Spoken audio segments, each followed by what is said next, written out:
gentlemen, welcome to Ariel Helwani's MMA Show!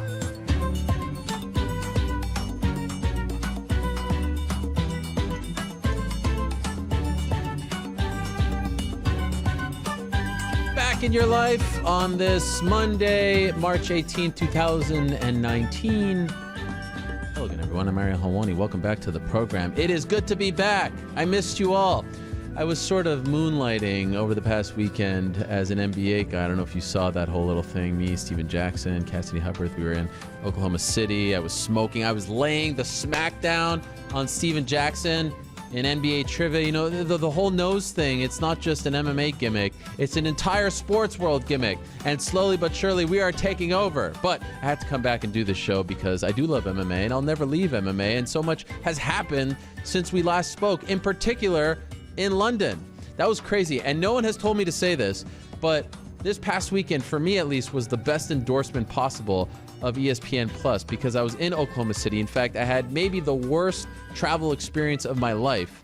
It was unbelievable. I had to take 3 flights just to get to OKC. I'll tell you about that perhaps at a later date. But I was able to watch the entire thing on my phone right here via ESPN Plus. It was great. I saw Jorge Masvidal knock out Darren Till courtside at Chesapeake Energy Arena in OKC. That's where I was watching it. I was literally sitting there watching it, knocks him out, then I went on air and did the NBA show. It was great. So if you haven't downloaded ESPN Plus and you are living in the U.S., you are missing out. So yes, London this past weekend, great card, top to bottom, big fight feel. There was a lot that was going on, a lot of English fighters, a lot of European fighters on the card. It all culminated, of course, with the Masvidal knockout, knocks out Darren Till in the second round, and then afterwards, he delivers a quote-unquote 3-piece and a soda to Leon Edwards. That video has blown up. Everyone's talking about that. There's so much to discuss as far as that event is concerned.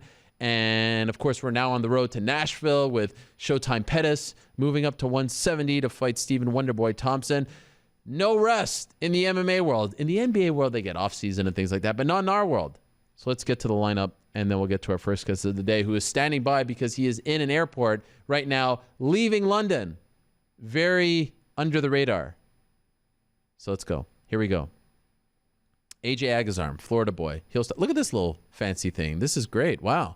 Yes, there he is, Florida boy, AJ Agazarm. We haven't talked to him since he made the announcement that he was going to sign with Bellator on this show in our old studio, and he made his debut in Bellator in January. It did not go well. You'll recall last week on the show, Dylan Dennis was sort of talking a little smack about him, and so he has some updates for us on not only his own career, but the Diaz brothers as well, who, if you follow him on Instagram, you'll know he spends a lot of time with Nick Diaz in particular. Leon Edwards will stop by, the aforementioned Leon Edwards, who had a big win over Gunnar. I love this little thing that we do here. This is great. This is amazing. I'd like to give thanks to Corporate Drake for it, but I feel like someone else had something to do with it. Probably Jay, the director, who is such a brilliant mind, who was on my NBA show on Saturday. It was just amazing. It was like we just came together and we made magic. It was so great. Leon Edwards had a big win over Gunnar Nelson on Saturday, and then, of course, got into that altercation. He has not done an interview since the altercation. We'll talk to him at around 3:35. Corey Anderson is in limbo. He's also a proud new father.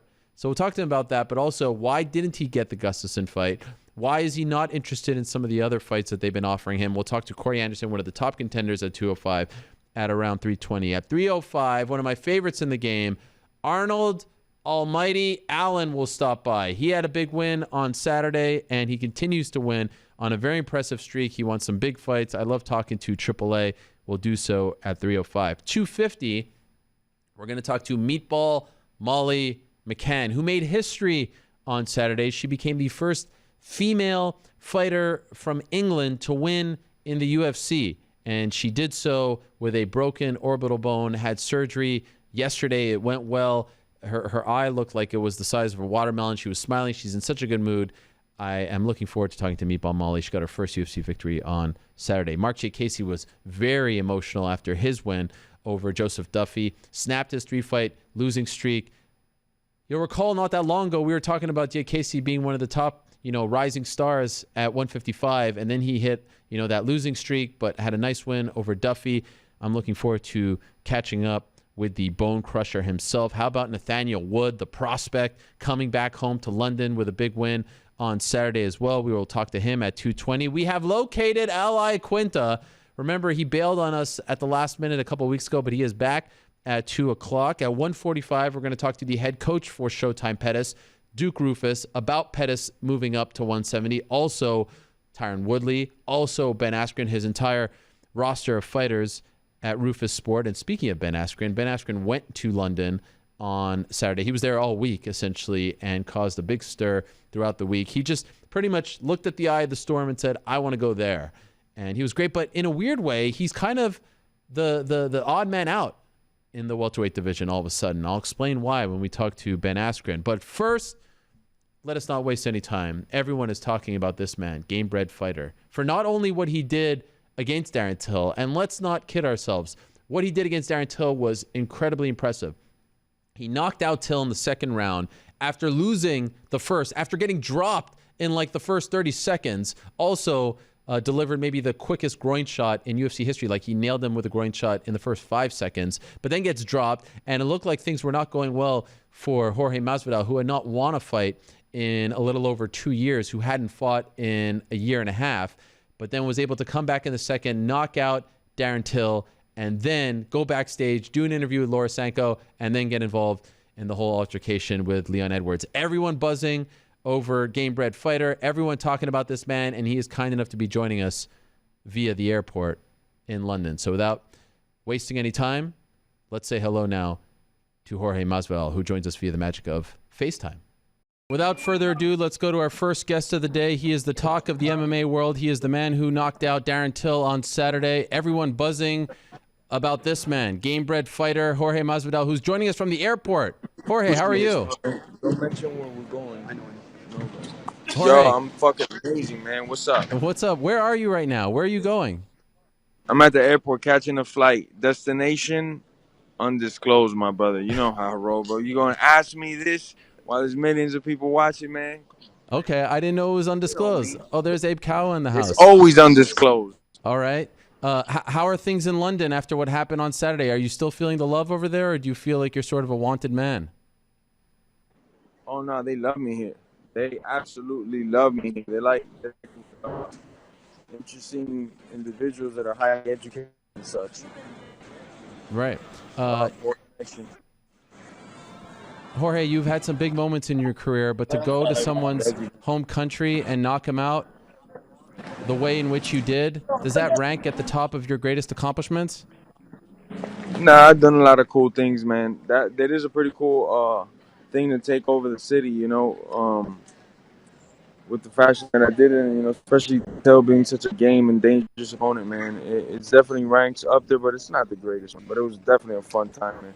How hurt were you in the first round? He knocked you down relatively early. It seemed like he was en route to potentially finishing you, and you weathered the storm. But how hurt were you? Man, I wasn't hurt at all. He turned the lights off and then turned back on just as quick. You know, it was one of those flash knockdowns where it just like gets you woken up. And I felt good when I got back up to my feet. You know, I wasn't like wobbled or nothing. You know, that's why I was able to get right after it. Do you feel, Jorge, like the stuff that happened afterwards with Leon has overshadowed this amazing accomplishment, knocking out Till like that? Do you feel like you are not getting the respect that you deserve because of what happened afterwards? Definitely. They keep bringing that up and stuff. You know, I'm even offended that it gets brought up right now, but whatever, you know, it's what the clickbait lives for, you know, and I gave it to him, man. And whatever, man. Why are you offended? I mean, it has over millions of views on YouTube. Everyone's talking about it. Why does it offend you?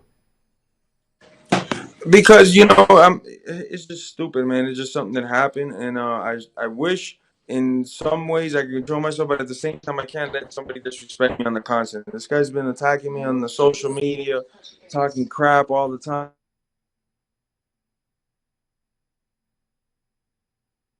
Did we lose Jorge there? Always tricky when you're going through an airport as you're watching the aftermath of his altercation with Leon Edwards. I think we're going to reconnect with Mr. Masvidal, but that's what did happen. The backstage at the O2 Arena in London. Perhaps let's call him on the phone just to get his thoughts because I thought it was really interesting what he was saying about controlling himself. There's the aftermath. He was doing an interview with Laura Sanko backstage live, I do believe, on ESPN Plus, and there was a back and forth between the two. And it seemed like Leon said something that ignited Jorge to leave the interview, mid-interview, camera's still rolling, and there you see the aftermath. Everyone talking about that afterwards, everyone buzzing over the 3-piece and a soda, as he put it. And now everyone wondering, what is next for Jorge Masvidal? Will it be Leon Edwards? He's talking about a title shot. I think we do have him. Jorge, are you there? I'm here, sir, loud and clear. Okay, so you were saying something that was super interesting, and I missed it because we got cut off. I think you said that you kind of wished in hindsight that you didn't do it, but then you are okay with doing it. Not that I wish I didn't do it. I just wish it didn't get more attention than what I actually love to do, which is fight, you know? Right. And I got upset at the time because I'm tired of this individual disrespecting me already, you know? I understand. And then now he goes on my interview and does this, you know? I mean, enough. And then I'm sure he's going to come back with a million corny quotes and things like that. Like, man, just stop, bro. You know, nobody's buying into your act, man. Just stop, bro. You know, you're disrespectful. You go up in my interview. I'm not talking about this guy. I wasn't going to mention him in any way, shape, or form for this moron to come, you know, trying to disrespect me on my interview and punk me. It's not going to happen. And now it pisses me off that it's more attention than the Till fight when he doesn't deserve a click. He doesn't deserve a view or anything, you know? I understand. Could I just ask, because we couldn't hear because he was off camera, what did he say to you off camera that made you leave? He told me to shut up or shut the fuck up, something like that, you know? And I just said, say it to my face, you know? Like, bro, what do you come asking me questions and you're going to tell me to shut up? It's not going to happen, man. It's, you know, I mean, I guess where he's from in the city, they get with this, you know, surprise.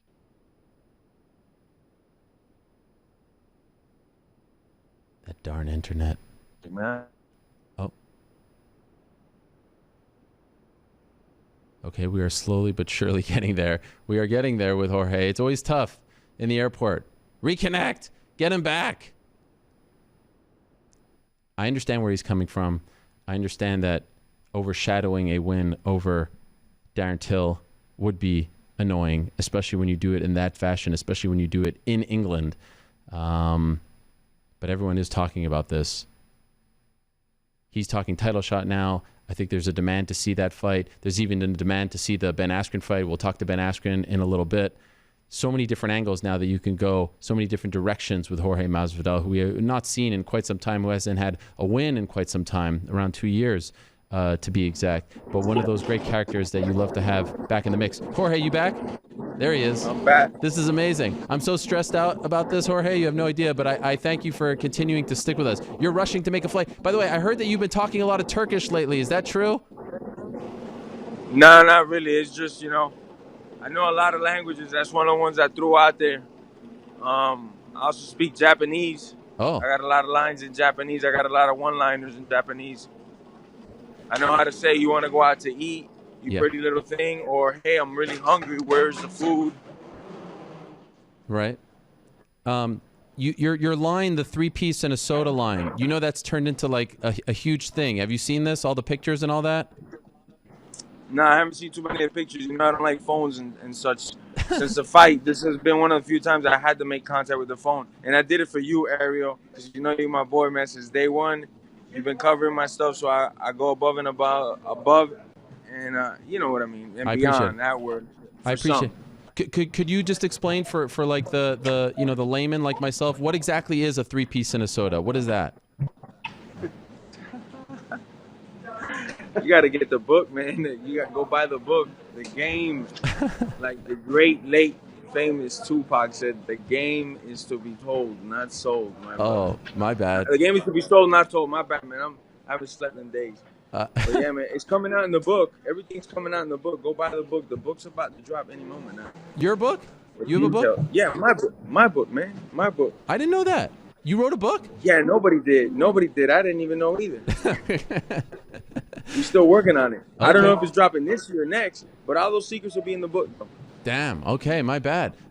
You know, I'm not someone who grew up like that. You know, I never got into, you know, fights on the street, so I don't know. I'm trying to learn. I'm trying to catch up, make up for lost time. Oh no, that's just me talking smack. Everybody knows what the 3-piece and the soda is. The 3-piece combo, you know, you got the thigh, the drumstick, and the chicken breast, deep fried with the soda. That's right. It's it's a great combination. But enough of this guy, man. Okay. Let's talk about cool future stuff. You know, this guy's, man. You know, you're done. But you could understand. I know you get the game, and I know you spoke very intelligently about the game and how it was annoying you with the trash talk and all that. But this goes past trash talk because it's something that was caught on video, perhaps unfortunately for you guys.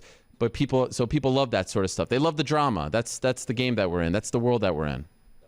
I know, man. They love the drama, but it's taken away from my performance. So if you are my fans and stuff, speak about my performance, fight number 3 in the world. Yeah. Not some dude that nobody knows backstage. Who is that guy? If that video hadn't been recorded, it probably wouldn't have came out of my mouth, you know, unless I got asked about it or somebody had, you know, knowledge to it, you know, because I wouldn't even, you know what I'm saying? I'm making this dude famous. We've spent 70% of my interview talking about some bums. That's it. Cut the interview. Yeah. Talk about Leon. We get one more Leon question. No, Ariel. I'm done. We gotta go. I'm done. What do you want? What do you want as far as next? Do you really think that? Do you think they're going to give you a title shot? You were clear about that, but now that the dust has settled for a couple hours, what do you think? Oh, now we're in an elevator. Okay. Now they're saying cut the interview. There's a lot of stress here. This is a lot of stress. I don't know if you guys can tell, but I am sweating right now. There you see his resume, Gamebred's resume, 6 career UFC knockdowns. Has not been defeated by KO since September of 2008. Second fighter in 2019 to win a Fight and Performance of the Night award. This man has been around the block. This man has done it all. Former Strikeforce fighter. He's fought for all the promotions out there. Used to fight on the streets back in the day. Was fighting on the undercard of Kimbo Slice fights back in the day. And this is a guy who is very proud of where he's from. He did that reality show that Yoel Romero was on not too long ago, and went pretty darn far in the whole thing. Didn't win it, if memory serves me correct, but got pretty close to winning the whole thing. Was away from his family, I think, for like 13 weeks or so. And one of the true veterans, and one of those fighters that I think all the fans want to get behind, has a sort of Diaz-like, cult-like following to him. But it's amazing because he was coming off 2 straight losses. Stephen Thompson in New York, Damian Maia fight. Was one of those guys who took the Damian Maia fight when no one else wanted the Damian Maia fight. You'll recall back at UFC 211. And prior to that, his last win was against Donald Cerrone. And how good does that win look now, right? TKO win over Donald Cerrone back in January of 2017. Mr. Masvidal, are you back? No questions about Leon, I promise. That was your warning right there. I know. So what are you being like pushed around by Abe right now? Yeah, I am. What's wrong? My foot's really, really jacked up, man. I kicked one of the times. I kicked Till right in the elbow, and my foot blew up. Got a little bit of ligament pain in there. I don't know yet because I haven't gone to hospitals. I don't like those places. Okay. But I think it's just like ligament damage, you know, like the nerve just hitting them there. Okay. Can you be clear with us? What do you want next? If it was up to you, what do you want next? Who do you want to fight next? Oh, if it's up to me, I'm fighting for this title. I'm fighting for the belt, you know. That's all that's in my mind, obviously. But if not, I'm looking for the next hardest fight out, the next greatest fight that I can get, you know. And somebody getting on social media and putting their name in that lottery is not what I'm talking about, you know. Right. What my management will decide for me to do, whose life I execute next, that's what we're going to do. How quickly do you want to return, given the foot now? This will be good like in 10 days, man. Just healing, resting up. I've had these before, you know. It's a nice little sharp elbow right on the ankle. So like 10 days is just chilling, not going crazy in training. I'll be back fast, so I'm not worried about the foot. I don't know, man. I need money, so they set up the money right, you know. I'm broke right now, Ariel. Why? Why? Yeah, I'm broke, man. Because I am. I don't got no money on me, man. I need money. I got children. I got taxes to pay, all types of stuff. Right. So I need money, man. So if the UFC wants me to grace the presence again of the octagon, they just got to pay me. That's right. Man. Well, the two bonus awards, that's got to help, right? That's got to be nice. Yeah, those are right to the kiddies right there. That goes away for college tuitions and things of life, you know. Right. So I don't know. I don't know if I got much more money left after that. You know, I got bills, hands, things to pay. So I need another fight. Is what I'm saying. You've been in this game a long time. You've been in this game for 16 years. It's time for game bred But fighters it has to to get be paid. for money. Right. Yeah, it's time for Game Bird to get paid, but I need to get paid on this next fight. So it ain't gonna be Joe Blow mentioning my name on some fucking forum chat, you know? Like, come on, bro. Yeah, gifted decisions and things like that. I just gifted submissions. I can care less, you know? Okay. I'm here. Are we gonna let the hair grow? Are we gonna go further with the hair?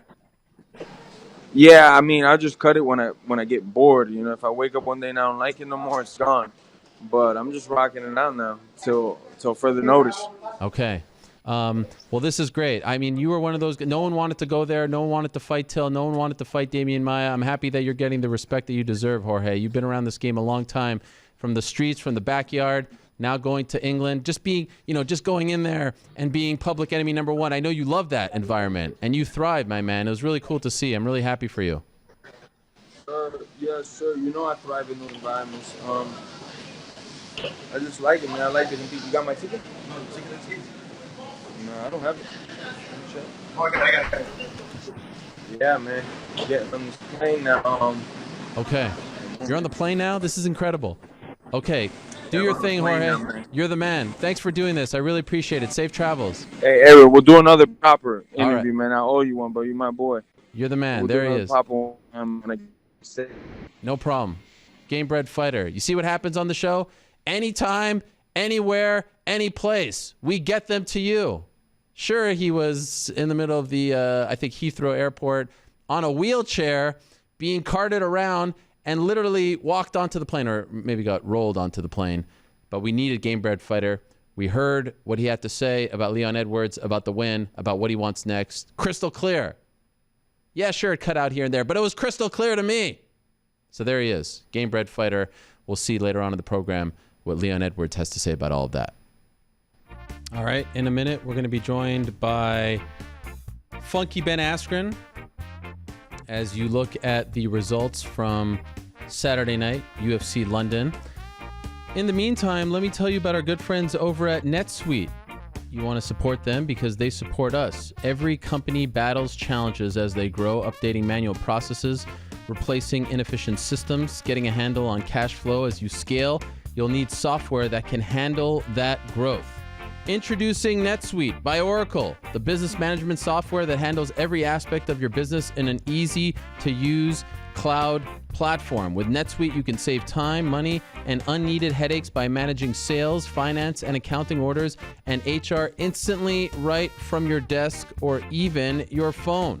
Thousands of best-known brands and fastest-growing companies use NetSuite to manage their businesses, and now it's available to you. The power of the world's most popular cloud management system is more affordable than you think. Right now, NetSuite is offering you valuable insights to overcome the obstacles that are holding you back for free. Don't miss out on unleashing your business's full potential with this free guide, Crushing the 5 Barriers to Growth. That's called Crushing the 5 Barriers to Growth. You'll learn how to acquire new customers, increase profits, and finally get real visibility into your cash flow. Get NetSuite's guide called Crushing the 5 Barriers to Growth when you go to netsuite.com/Helwani now. That's netsuite.com/Helwani. Download their free, again, Crushing the 5 Barriers to Growth guide today at netsuite.com/Helwani. Once again, it's netsuite.com/Helwani.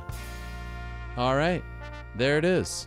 Thank you to NetSuite. Again, support them because they support us. So that was great stuff.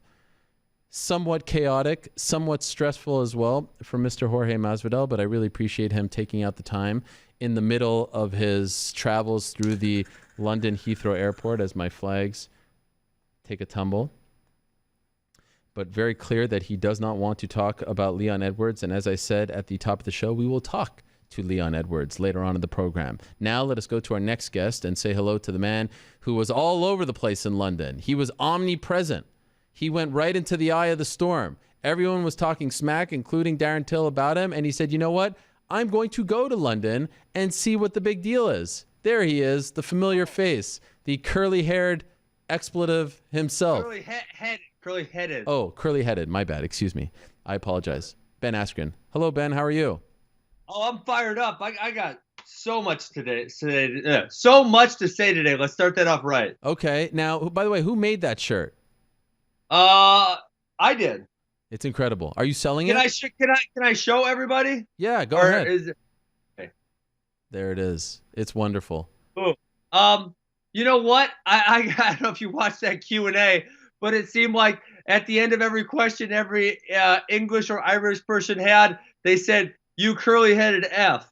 And so, I'm riding back home with my wife, and I'm like, I got to do something about that. I got to play that a little bit, And so, what can I do? It's Friday night. Fights are saying, I'm like, I got to get a shirt made. So I got a shirt made. I think it played awesome. I think the crowd loved it. I think it was part of the Q&A was they were giving it to me, but I was giving it back to them. And I think they appreciated that. I really liked the rowdiness of the London crowd. Yeah, you went right into it. Like I said, Eye of the Storm. You said I want to be there, and you did just that. It was great. Now, by the way, new setup. We don't see the black like we did last time, yes. Right? Well, so I'm actually in my house right now. So you know what? I almost forgot to put the shirt on. I have my other shirt on. I did my wrestling podcast right before this. So this is now my home studio. It's my office in the basement. Yeah, it's fantastic. Look at you, moving on up. Now, I was saying at the beginning of the show, Ben, and we're going to talk about everything that happened in London, but I feel like you have done, as I've said many a times, you have done an incredible job of planting seeds everywhere, just having little issues with a bunch of people, so that means you can go in a bunch of different directions. Now, all of a sudden, dare I say, you're the odd man out. It feels like all those... Yes, can That's I tell not true. Okay, you want to hear my theory or no? Or you tell me your theory. You tell me your theory, and I'll tell you why you're wrong. Okay, so we had the seed with Darren Till. He just got knocked out. We had the seed with Masvidal. He just has this thing with Edwards. It would be... He's scared of me. It'd be foolish to ignore. It feels like... Okay, and then obviously Tyron is someone that you're not going to fight. Colby's going in the direction of Usman. That was another seed. Why am I wrong? Okay, here's who I am willing to fight next. Okay. Ariel, you ready for this? I'm ready. Marty, Colby, Till, Wonderboy, RDA, Ponzinibbio, Lawler, Maya, Edwards, or Masvidal? All of them. Well, yeah, I read the damn top 10 minus Tyron and myself for you. That's right. I'll fight any of them. Okay. Listen, here, let me ask you this question. Okay. How many of them are saying my name, Ariel? How many? Well, to his credit, Darren Till was, right? Darren Till was the one. Yeah. That was it. I mean, Masvidal wants to act all hard. And, in a certain sense, he is, right? He legit was a backyard brawler. You saw him in that video. But, he knows, and I know who's going to win that fight. And he knows he can't come up and sucker punch me if we're in the octagon with the referee. He knows he has to deal with me for 15 minutes. And that's why, he's totally contradicting himself, right? He's saying, I heard him say in that interview, I caught the last bit of it, that he wanted a money fight. Listen, I'm the biggest money fight you can get right now. He said that I was just there for social media and he wants to move towards the title. I'm ranked 5 spots ahead of you, Jorge. So I just don't... I don't understand where he's trying to go. He's trying to make every excuse why he doesn't have to fight me. You never heard him once say, put me against Askren. He's an easy fight. I'll kick his ass. He didn't say that. So based off all that, would it be fair to say that Masvidal is at the top of that list right now? I just gave you the list who I was going to fight. I'll fight any of them. No, but at the top, there has to be like a ranking, right? I don't care. Okay. He was very, he had a lot of things to say at the media day about, like, he didn't want to say your name and he was getting fired up about you and all this stuff. Does that make you think that you're, kind of under his skin, in his head? Because at first it seemed like he didn't want to talk about you, but then he went on this 3-minute thing about how, you're being disrespectful and whatnot. It is. It's so funny, and then, I heard him say something, and this is like, all these fighters, they just don't get it. And actually, your co-host on your other show is one of the guys who just points it out constantly, and he points it out so often. It's like, how do these fighters not get it? It's like, Ariel, the reason I came into the UFC right away, my first fight, made a big, huge, gigantic paycheck, was because I figured out how to market myself in a manner that people actually wanted to see me. And all these other guys are like, I don't want to talk. I don't want to do this. He's disrespectful. Listen, Leon Edwards said, I don't know why he's in London. Well, listen, I'm in London because I'm trying to pick a fight because everyone's talking about me. And that's why I get a big paycheck, guys. And if you can't figure that out, then I can't help you. I'm sorry. And I mean, I heard George at the end of the interview saying, I want a big money fight. Well, learn how to market yourself and maybe you'll get one. Yeah, I mean, I don't think he's going to get a title shot. I guess I respect him for he can't. He lost his last 2 fights before this one. It's impossible. Right, and he hasn't won a fight prior to this in 2 years. It does sort of seem like it has to be Edwards, doesn't it? I mean, they had an altercation backstage. Yeah, how do you not play I mean, off that? you would think that's what they're going to do. Edwards actually look, Edwards credit. I thought Gunnar Nelson was going to look better, and Edwards kind of made Gunnar Nelson look bad, obviously, except for say the last 90 seconds or so. So Edwards had a good night. He looked really good on Saturday night. What was it like? Okay, so you go to London, and again, all these guys have issues with you. Till is their guy, so it seems like just by proxy, the fans all have an issue with you as well. Yeah. What was it like? Like, what was the reception like? I mean, I think at least you caught part of the Q&A. It was I thought it was hilarious. They were harassing me. They were calling me names. They were talking trash. That's okay. I didn't really expect anything different. I knew what I was going into. I was ready for it. I had fun with it. And I love a passionate fan base. The fan base there was awesome. It was really cool how they were all singing along to his song when he came out. They all had the cheers. I thought it was a cool experience. If we're talking, take me as a fighter or whatever out of it, just like, hey, if I'm a fan, like that was a cool event to go to.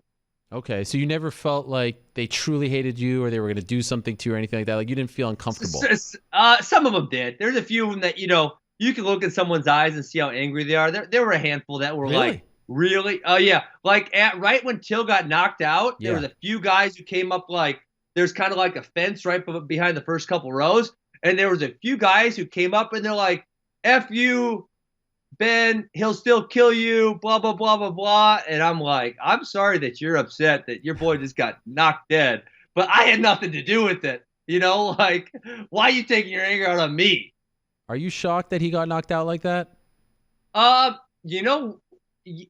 say yes. Obviously, I was picking Till before the fight. The one thing I did notice, which, when I was helping Tyron prepare, I was more thinking from a grappling standpoint as opposed to a striking standpoint, because that's obviously the spot that I do for Tyron. He's got Dean and Duke to work on his striking, but I was kind of shocked how high Darren Till held his head, and if you watch when he took that last punch, his head was just freaking out there, ready to get smacked. So, I was kind of, I didn't really see that before because I wasn't paying attention to it, but I was really kind of thrown off by that. I thought it was really poor defense on his part. It feels, at least to me, like of all the options that were out there for you, this was the most interesting one because he was the one that was really, going after you, saying your name, calling you the name that's on your shirt. When you saw him get knocked out, was it a little deflating? Oh, yeah, it was disappointing. They had me like, for the last 2 fights, I'm sure they'll put it on at some point. They had me like live on camera that I was doing like I don't recall what a front row commentary or something. Right. And I was like, I think I said something like, shit. Well, my next fight just got ruined. Something to that effect. So that was deflating because I was really having a good time with it. Obviously, he was highly ranked, highly regarded. He's got a very passionate fan base, so we were gonna have fun with that one. And I would imagine after losing like that, it's not a fight that you're really interested in anymore. Listen, I just told you my list 10 minutes ago, Ariel. If they say Till's next, that's fine. Okay. Have they even asked you when you're ready to go again? I mean, I feel like they'd want to. I actually had 2 very cordial text message conversations with Dana. What? Yes, very cordial. Tell us who reached out to who first. Dana did the first time. Whoa. What did he say? What did he say? I don't recall. No, it was polite though, and I said something like, we went back and forth, and I said I would really like to sit down with you, and he said, okay, fair enough. Next time I'm in Vegas, we'll do that. And then the second time, I was actually trying to figure out how to get into the octagon to challenge Till after the fight, and no one there in London was comfortable saying, okay, Ben, go ahead and do it. Oh. So I figured, hey, I sent him a picture of my shirt that I had on. And he thought that was pretty funny. And I said, hey, what do I gotta do to get in the octagon? He said, man, we can't do that. We're not ready for it or something. So, I was trying to think back of all the times that's happened, where it seems like it was with the UFC's permission. The only one I could really think of was Brock. I know there's been other people that have stormed the cage, but there's been no one else who's really kind of, where it felt like it was set up. No, they've done it. You remember Rampage and Rashad did it. I think it was after UFC 96. Back I in the don't day. recall that. We're going back a long time. Yeah, fair enough. There was also Whitaker and Bisping not that long ago after Whitaker beat you. I don't recall that. They've done it. Okay, I feel like it was a conspiracy against you. They didn't want you to get that shine. It was, it was last minute on my part. It was, I'm texting him while the fights are going on, like, Okay. Hey, let me get in that cage, Why is it so important for you at this point to sit down with him? Why do you keep trying to go back to that well? Because listen, this isn't just Dana. Obviously, Dana's very important right now, but anyone in my life, Ariel, I don't get along with, and that I'm gonna have to, either do business with or deal with or have a friendship with, and I'm not seeing eye to eye. I feel like let's just sit down and figure out what the F's wrong and fix it. I mean, it's really simple because it's gonna be better, for myself, for Dana, for the UFC. If him and I are seeing eye to eye, I think it's gonna be a lot better for everybody. Okay, and so is there? And we don't got to be friends. I'm not saying we got to be friends. Sure. But for us to have a mutual respect and kind of see eye to eye, I think that makes a lot more sense. But this is a lot different than what you said like just 2 weeks ago. Like you want the conflict, right? Why do you want to sit down? It's better for you this way, no? Isn't this been part of your charm? Well, so should I cancel my meeting? I think so. Or bring me to the meeting. Or go to the meeting and have a chair like Stone Cold and then just bam, That's right. sneak it there. Or I come in with a microphone and a camera and say that I want to record this. That would be so interesting. Obviously, I suggested Joe Rogan does it because Dana's on a little better terms with Joe than he is with you. Fair, yes, yes. And that would probably be the biggest MMA podcast of all time. Is he interested? Have you asked him? I have not. You know what? I haven't. Maybe I will. A little rude to bring up another podcast while you're on my show. No, I mean that's kind of like a slap in the face. Well, I mean, if you had a better relationship with him, maybe you could make it happen. Okay, fair enough. Hey, are you a basketball commentator now? Yeah, how about that? You see that? I don't need you guys anymore. I didn't know you knew anything about that game. I'm very well versed, Ben. I'm not just a one-trick pony like you guys, all right? Right. Fair enough. If you continue to disrespect, not you, but I'm just sending a message to the MMA world. I will just leave. I will just leave. Yes, I will just leave. goodness. I will take my ball and go home. In a perfect world, when do you want to fight again? I really like that June 8 card. That's obviously in Chicago. That's right. Hour and a half from my hometown. I haven't I fought in Asia for 4 years, so I didn't fight anywhere close to my hometown. But the last time I fought anywhere reasonably close to my hometown was like 9 years ago. So having a bout somewhere close to home would be great. The International Fight Week, obviously going to be a really big card. I'd love to be on that one also. And somewhere not too far away would be great. So I think those two are probably your ones that I really have my eye on. Have you healed up? Are you all good? I'm great. I did a training session this morning, got a few in last week. Yeah, great, good to go. Have you? Okay, now honestly, you've watched the tape. You've seen it a million times. You've seen all the angles. I haven't. You haven't? Oh, it's the finish. Are we talking about the finish or the whole fight? Well, now I'm curious about what you're referring to. You're talking about the whole fight? I have not watched the fight in its entirety. Why? I don't know. I just never do. Never? No, not really. You're not curious about this one because you took the most amount of damage? Well, so you know what I said? I told Okamoto, your colleague, that I've watched the parts that fit on Twitter, which is that first clip. So where it cuts off for me is when I finally get my arms around him, like in the butterfly guard-ish position, and then I've watched the end part. But I have not watched the middle part. Okay. You still feel confident that you submitted him? Yeah, absolutely. I mean, he obviously went unconscious when the arm dropped. I think there's no doubt about that. And there's no one who could watch that action and say that's a conscious action. So that's number one. Number two is there was just no way out. And it's not like the round was about to end. I had a solid 2 minutes left and there was just no way out for him. Did you see the clip of him interacting with Herb Dean? Yeah, of course. Everyone had this takeaway. Oh, so classy. He handled it well, which is the truth. Yeah. But you know what my takeaway was? My takeaway was that he actually believed that he was out. Like the fact that he wasn't putting up a fight was his subtle way of saying, yeah, I got. That's fair. And I haven't heard Robbie give that perspective, so I'm not going to go ahead and put words in his mouth. But that would make a lot of, I didn't think too deeply about that interaction, but I guess I would say that makes sense. Okay, now let's talk about the new feud that has emerged that everyone's talking about, the feud that was essentially born on this program last week. You and Dylan Dennis. Oh, God. Are we really going to talk about that guy? Yeah, what is going on? What is going nothing, on? Absolutely nothing. He's desperate. He's an easy target to roast, and sometimes I like picking low-hanging fruit. Man, you had like 8 straight boom roasted on him.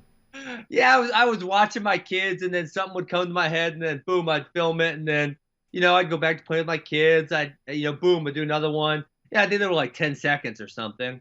But yeah, I mean, he's not really worth too much discussion. I don't think he's going to be much as an MMA fighter. If he was really thought he was good, Ariel, yes, he would do what Pico did and call for someone really good right away. And that's a dangerous game to play, as we've seen with Aaron Pico. But there's a reason that Dylan Dennis is fighting someone who's under 500 next week. It's because both himself and Scott Coker thinks he sucks. What about a grappling match? I believe he has thrown out that offer on social media. Of course he has. It's funny because he's so dumb that he doesn't realize he's contradicting himself. He wants to play this one game like he's got all this money. He wants to bet $1 million, but then when Polaris is willing to pay him $5,000, that man's got to pay his bills. He don't got 4 figures in his bank account. I got important shit to do over here, and he wants to do a grappling match. So is the answer no?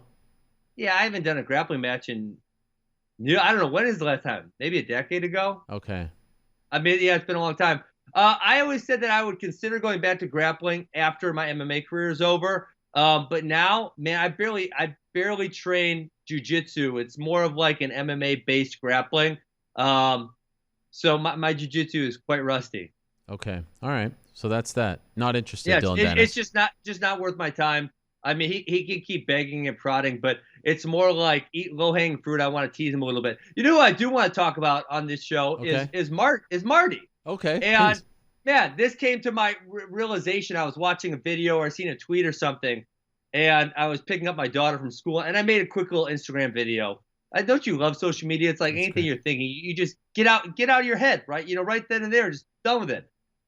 So, the one thing that he came up to me and said at that press conference when he came at me backstage, which he put the video out, so we all have gotten to see that video. If you want, if your viewers haven't seen it, they can put it. He said, "Keep that same energy." Yes. And I said, "I don't know what that means. I just want to fight you." And then Tyron later informed me that meant like if you're talking trash, keep talking trash when they see me, right? Right. And so, so when I'm thinking about that, and someone says like when he won the title, which I did not expect. Right. He's the champ now. He can call it whoever he wants. And the other thing you got to think about being a champ is I get paid based on pay-per-views. If I sell more pay-per-views, I'll make more money. So who would be my best dance partner? That's what he should be thinking. And his best dance partner is very clearly the hottest welterweight in the UFC, which is me. Mm-hmm. And when Marty gets that microphone, and he's the champ now, and he has the ability to say anything he wants, he doesn't keep that same energy. He doesn't say my name. So I think he's a little bit scared. That makes sense to you? I don't know if he's scared. I think he has this long-standing issue with Colby that he wants to clear up. It seems like that's the direction that they're going in. I agree. You versus him. That's heat. There's not that much heat versus him and Colby, I don't feel like. I mean, they got into an altercation. His manager was involved in a casino. I mean, there's some heat there. Aaron, what's up with these idiot MMA fighters not being able to control their tempers, like not being disciplined enough? They just have such thin skin that someone says something or does something, and they gotta go fight them right then and there. Like, what's up with Ali saying you should get bypassed for Masvidal against Usman? He wants the easy fight. Isn't that obvious? They want the easy one. I thought he had respect for you. They obviously want the easy one. That's for sure. But my question when he posted that was why I thought Marty and Colby was done. And that very clearly shows me that it's not done. And I don't know why it's not done. Why is that not signed, sealed, and dated? I'm not sure. If you do get the Usman fight, you mentioned that you'll have to get Tyron's blessing. Do you have Tyron's blessing? No, we haven't discussed that yet because obviously that has not been brought to me. Okay, so you'll only ask him for his blessing if, in fact, they do come to you with the fight. Yeah, if it's not going to happen, what's the point? Sure, fair enough. Realistically, though, you don't think it's going to come. You think there's a chance to get Usman? I feel like they're one away. I thought Colby Usman was done. Okay, I thought that was done. And then Ali's tweeting crazy stuff like a guy who hasn't won a fight since January 2017 should get a title shot. And I'm thinking like, wait, I thought Colby and Marty were signed to fight, but maybe if his manager's saying they're not, maybe they're not. By the way, what did you think of the backstage altercation, the 3-piece in a soda? What did you think of that whole thing? I'm sure you've seen it. Yeah, of course. I thought it was a little silly. I think it's immature. Not a lot of fighters are saying something like, you can't just run your mouth. Man, that's silly to me. That's just not the society we live in. And then the great thing about what we do is the fact that if you really don't like someone, you get to get in an octagon and fight them for as long as you want to fight them. You know what I'm saying? Like, you could actually solve this. You don't got to go punch them backstage. You can just go solve it in the octagon. And not only that, you can get paid for it. I mean, this one's probably going to cost George some money, I'm guessing. Do you think Leon should have pressed charges? Nah, probably not. I mean, it's probably not worth his time. But, if you're looking at the precedent set by the McGregor-Khabib incident, that, he's probably looking at some kind of solid fine and suspension, unfortunately. Yeah, but the UFC is the commission in England, so sure, it's up to them. It is a little different. You know who would have pressed charges? Who? Oh, come on. Yeah, I said that. Come on. That was down the middle for you. I had to think about it for a second. Come on. Colby would have pressed charges. Yes, for sure. But, Ariel, okay, seriously, you can't just walk around punching people. Yeah. I mean, think about, if we lived in a society where you just walk around and punch anyone who looked at you wrong, that'd be really weird. That would probably not be a good situation to be in. Right. Well, okay, so I guess you're starting to make me think like not all is lost. I sort of was looking at the rundown there, and I was like, I feel like there's nothing else for you, but you're essentially saying, give me anyone. Ponzinibbio, you'll take anyone in the top 10. Ponzinibbio, yeah, he'd be easy. RDA, RDA doesn't have a dance partner, I don't think. I don't think Ponzinibbio has a dance partner. I guess Wonder Boy's stock will depend heavily on how he does this weekend. So, yeah, we've got a lot of interesting possibilities. Will you be in Nashville with Anthony Pettis? I won't, because I'll be at the NCAA Championships from Wednesday to Sunday. So that's big one on my calendar this year. We're doing a podcast after every session. And the NCAAs, man, that's the best wrestling tournament ever. All right. Good to catch up with you, Ben. Thanks for doing this. Thanks, Aaron. I appreciate you bumping our viewership a little bit today. Boom! Way good. Wait, you got another one for me? Do you have another one? Oh, Boom Roasted? Yeah. Oh, man. I hate it when you guys put me on the spot and you say, like, do it now. I got that one English fan on the inbred comment. Yeah. And I got another one on that their nose wasn't quite as big as yours. Ariel, if you were really popular, you'd have Joe Rogan's numbers. Boom, roasted. Oh, that was too mean. That was almost over the line. No, that's fine. I can handle it. But he's got pretty much the biggest ratings of any podcast ever in the history. Whatever. So. He pays for those ratings. I found out. Oh, bull crap. No, I'm kidding. He doesn't pay for them. He deserves them. Thank you, Ben. I appreciate it. All right.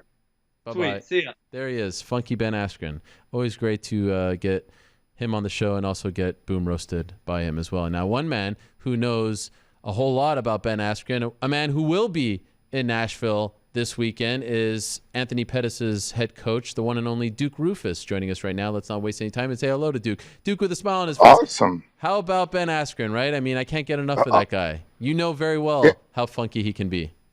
He's just hilarious, too. I mean, I agree wholeheartedly with a lot of the things he's talking about. I think that the trash talk needs to be limited a little bit in this sport. But no, you can't go hit people, like Ben said. So let's sign on the dotted line and let's go do it in the octagon. I should keep my fat mouth shut. The managers should keep their mouth shut. The fighters, that's amongst them. The boys will be boys and girls will be girls. I understand the fighter tension being a former fighter, but all the other parties should stay out of it. Is it kind of wild for you, because you've been with Ben for so long, to see that he's become this international phenom at this point? Did you expect this late in his career? I've always expected it. He just needed the right platform, because Ben is one of the most intelligent people I know. He's hilarious. He's very well read, studied. What I like about Ben, he talks, but he walks it. If you want to fight him, he will fight. He doesn't, stand down. He backs up everything he talks about. It's awesome. I kind of call Ben, he's like the skit old school on South Park. The UFC said Ben sucked for so long. He's the Mr. Garrison. Drugs are bad. Okay, don't smoke pot. Well, everyone smokes pot. That's Askren. You tell someone they're bad long enough, everyone figures it out. No, he's not bad. He's funny. He's hilarious, and the guy is tougher than nails. I wasn't worried one bit in the Robbie Lawler fight. I knew that fight was going to end the way it ended. Wow, that is an incredible analogy on your part. I never thought that Duke Roufus would give us a Mr. Garrison comparison right here on the show. That is amazing. You have many layers to you. Well done. Thank my wife. We've been together since that show came out, and it reminds me of the anti-marijuana campaigns. After a while, you say something to the kids, they're going to doubt you, and now the world's doubting the narrative that was out there on Ben Askren. And look at him. He's here, and we love him. Do you have a preference as to who he fights next? No, I'm not personally connected to it. That's how confident I am in Ben. I just know his ability to do what Ben Askren does is something special. So, like Ben said, he'll fight anybody, anywhere, anytime. The only thing he doesn't want to do is a rematch, because he beat that guy already. So it's, time's running out for Ben. So he wants to get in there, hopefully June, he was saying, or July. But Ben would fight next week if the opportunity crossed his table. Now, obviously, you have a big weekend coming up in Nashville. Anthony Pettis, your guy, you've been with him since the beginning, moving up to 170 to fight Wonderboy Thompson. How do you feel? Obviously, we're late in the process here, but when this came to your attention, him moving up to fight someone like Wonderboy, how did you feel about it? How do you feel about it now on the Monday before the fight? I feel amazing. We had a wonderful conversation this morning. I think that, Anthony and I have had some tumultuous times, and we've had some legendary times, but I can say this right now, personally, professionally, we're the best we've ever been in our lives, and I'm very excited for this opportunity Saturday. He's the best prepared Anthony Pettis I've seen in a long time. Things happen. Life takes over. You're not as motivated, not as focused. This is the most I've seen him focused for a fight in a long time. Not to say he trained bad. He just trained special. I love the matchup with Wonderboy Thompson. I got nothing but respect for him, his father. I was with my father yesterday. My father is Greek and Irish. He's St. Patrick's Day is his day because he's Patrick Roufus. So I relate to the Thompson family because my father was my coach and got me started. But that being said, I believe we're 4-0 against their camp. I know that style of fighting very well, and I can give fighters like Tyron Woodley, who fought him, how to deal with that style of fighting. He's very good at it, but Anthony Pettis actually has a lot more weapons than Wonderboy does to win the fight. And as well, unless I'm completely wrong, I don't see Wonderboy doing what all the other guys have tried to do to Anthony to beat him, and that's wrestle a lot. So this makes it a straight-up striking match, and it's going to be epic for the fans. That's one thing, all the fighters I work with, they're very fan-friendly, and they fight well, they talk well, and they do everything for the fans. And Anthony's going to go out there and give all the fans a great show Saturday night in Nashville. Could I ask, how much does he weigh on this Monday? I want to say maybe 180, 182. Wow. So, yeah, one thing he did this camp, he got back to NX level. That's his strength and conditioning that he did in his title run. He got religious there again. You're going to see the difference in his body and his performance there. And that's a place that produced legends like J.J. Watt. I spent the last 3 fights of my career there. I really stand by that facility. They were some of the best NFLers in the offseason trained there and some of the best athletes. and he really focused on his strength and conditioning again. And that when Anthony does that, everything else falls into place. And so is it possible, you say that things have been going very well, it was a great training camp, things go well in the fight, that he actually might stay at 170? Would you be behind that? Yeah, you know what? I'm today with these fighters, I'm behind whatever they're behind. Like, the older I get, I was the older brother type coach, then I was the dad coach. Now I call myself the grandpa coach, because grandpas and grandmas, they're always the cool parent, and I'm just trying to be the coolest coach out there at this stage of my career. At the end of the day, I want to stay congruent with these people the rest of our lives. Yeah, do we want to win? We work our butts off. We're about that life to win. But for me, I'm establishing lifelong bonds with all these people. That's one thing that's really important to me. Um, to be friends and stay martial arts pals with these people for the rest of my life. Has he mentioned to you, like, wow, I'm looking good, I'm feeling good, I'm doing well in the gym, this might be a thing that I want to keep going after the fight? Yeah, I mean, you're seeing more and more fighters go up in weight. I've never agreed with the culture of MMA. I've just had to go with what everyone wants. You can't get older and go down in weight. It's impossible. I think that being strong, being a hungry, charged, energized lion, not someone who's meek. I see these guys, all they focus on is making weight, not training to kick someone's ass. And that's the different culture. Like in Muay Thai, especially, if the fight's on Saturday, they're training hard all the way up to Thursday. And, if you look at some of Anthony's best performances, his open workouts were phenomenal. He trained right up to the fight. And until recently, we focused more on weight cutting than we did on winning. And that's why I didn't like the journey to 145. And if things go well, yeah, we'll play both divisions. Stylistically, this was just a great fight for him that he matches up well with. I'm appreciative of your candor when you were talking about, you've had obviously the ups with him, winning the WC belt, the UFC belt, and then obviously there have been some downs as far as his career is concerned. But you even mentioned as far as your relationship with him. What did you mean by that? Do you mean like outside of the fighting stuff, you guys have gone through ups and downs? No, we didn't always see eye to eye and everything, but you know what? Our relationship's a lot like a marriage. You either love people and want to make it work, or don't love people and want to make it work. And it's not his fault. It's not my fault. I just feel like we're both at professionally right now. We're zinging, man. It's fun. It's exciting. It's not a job. It's hard. Reality kicks in. We have family. Sometimes you do these fights because you have to make a living. I can honestly say the last 2 years have not been about business for Anthony. They've been about opportunities, experience. He was very close to winning that fight with Tony Ferguson, who I think is a beast. I'd like to reach out to Tony. I hope things get better for you, buddy. I know you're going through a hard time, and just hope things get better for Tony Ferguson. I'm very empathetic of the problems a lot of these fighters face in their personal lives, and just wish Tony well. Hope things turn around for him. Very well said. Yeah, and I want to echo those sentiments as well. A very tough week for him, and I think the entire MMA community echoes those sentiments. Everyone pulling for Tony Ferguson, and hope it all works out. I'd like to add one thing. Please. I love Benny Dariush's stance on not being toxic. Everyone says, hey, we need a union in MMA. We're not going to have a union or anything like that until everyone stops crapping on each other. Yeah, guess what? You're in the fist fighting industry, everybody. We're going to fight each other, but we don't have to.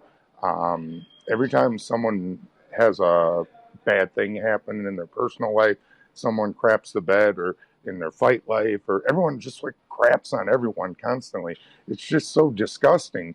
Let's reach out. Do we want to see Tony go even deeper into more problems? Or, everyone takes turns trying crapping on people, and it's just kind of, for me, it's a buzzkill. But they all want a union. We got to come together as people, then we can come together as professionals. So that's just me on my little soapbox today. I don't mean I'm just a coach, but that's my observations of being in the UFC since 2005. It's just everyone looks to crap on everyone let's start building each other up. Then I believe in high tides raises all ships. You know, a lot of the guys I coach against, I've been friends with for 20, 30 years. I've known Ray Longo that long. Javier Mendez last week. It sucked that, Tyron lost, but I was happy for my friend Henry Hove. One of his athletes became a world champion. I was genuinely proud of my friend, and he even though I lost, we got to have more empathy and respect in this industry. Well said, Duke. Appreciate that very much. Before I let you go, I do want to ask you about Tyron. How is he doing? How is he handling the loss? And in your opinion, what went wrong against Kamaru? Few things. One, he's not handling it well. None of these guys do. Losing the world title sucks. I've been in that boat, been there with my brother, been there with Anthony.